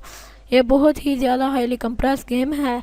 आपने सिंपली इसके ऊपर डाउनलोड के ऊपर क्लिक करना है और जैसे ही आप डाउनलोड के बटन के क्लिक करेंगे, यह आपको जो भी डाउनलोडिंग का मैसेंजर होगा वो आपको डाउनलोड का मेन्यू दे देगा। आपने सिंपली स्टार्ट डाउनलोड के ऊपर क्लिक करना है।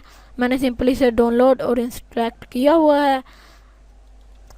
डाउनलोड और इंस्टॉल होने के बाद ये कुछ ऐसा नज़र आएगा, क्रिकेट 2007। इसके अंदर ही ये सारी फाइलें हैं। आपने नीचे स्क्रॉल डाउन करेंगे जैसे ही, यहाँ पे आपको ये बटन नज़र आ रहा होगा क्रिकेट 07। ये बटन के ऊपर आपने क्लिक करके अपने गेम को चला लेना है। अगर गेम चलाने में कोई भी मसला आता है तो मेरे साथ कमेंट बॉक्स में ज़रूर रब्ता करें, मैं आपकी मसले को ठीक कर दूंगा और आप गेम को प्ले कर सकते हैं। अगर आप मेरे सोशल मीडिया अकाउंट को फॉलो करना चाहते हैं तो डिस्क्रिप्शन में लिंक अवेलेबल है, आप मेरे सोशल मीडिया अकाउंट को भी फॉलो कर सकते हैं। अगर वीडियो पसंद आई तो लाइक कीजिए, शेयर कीजिए और सब्सक्राइब करना तो मत ही भूलिएगा, क्योंकि मैं इसी तरह की गेमिंग के रिलेटेड वीडियोस लाता रहता हूँ।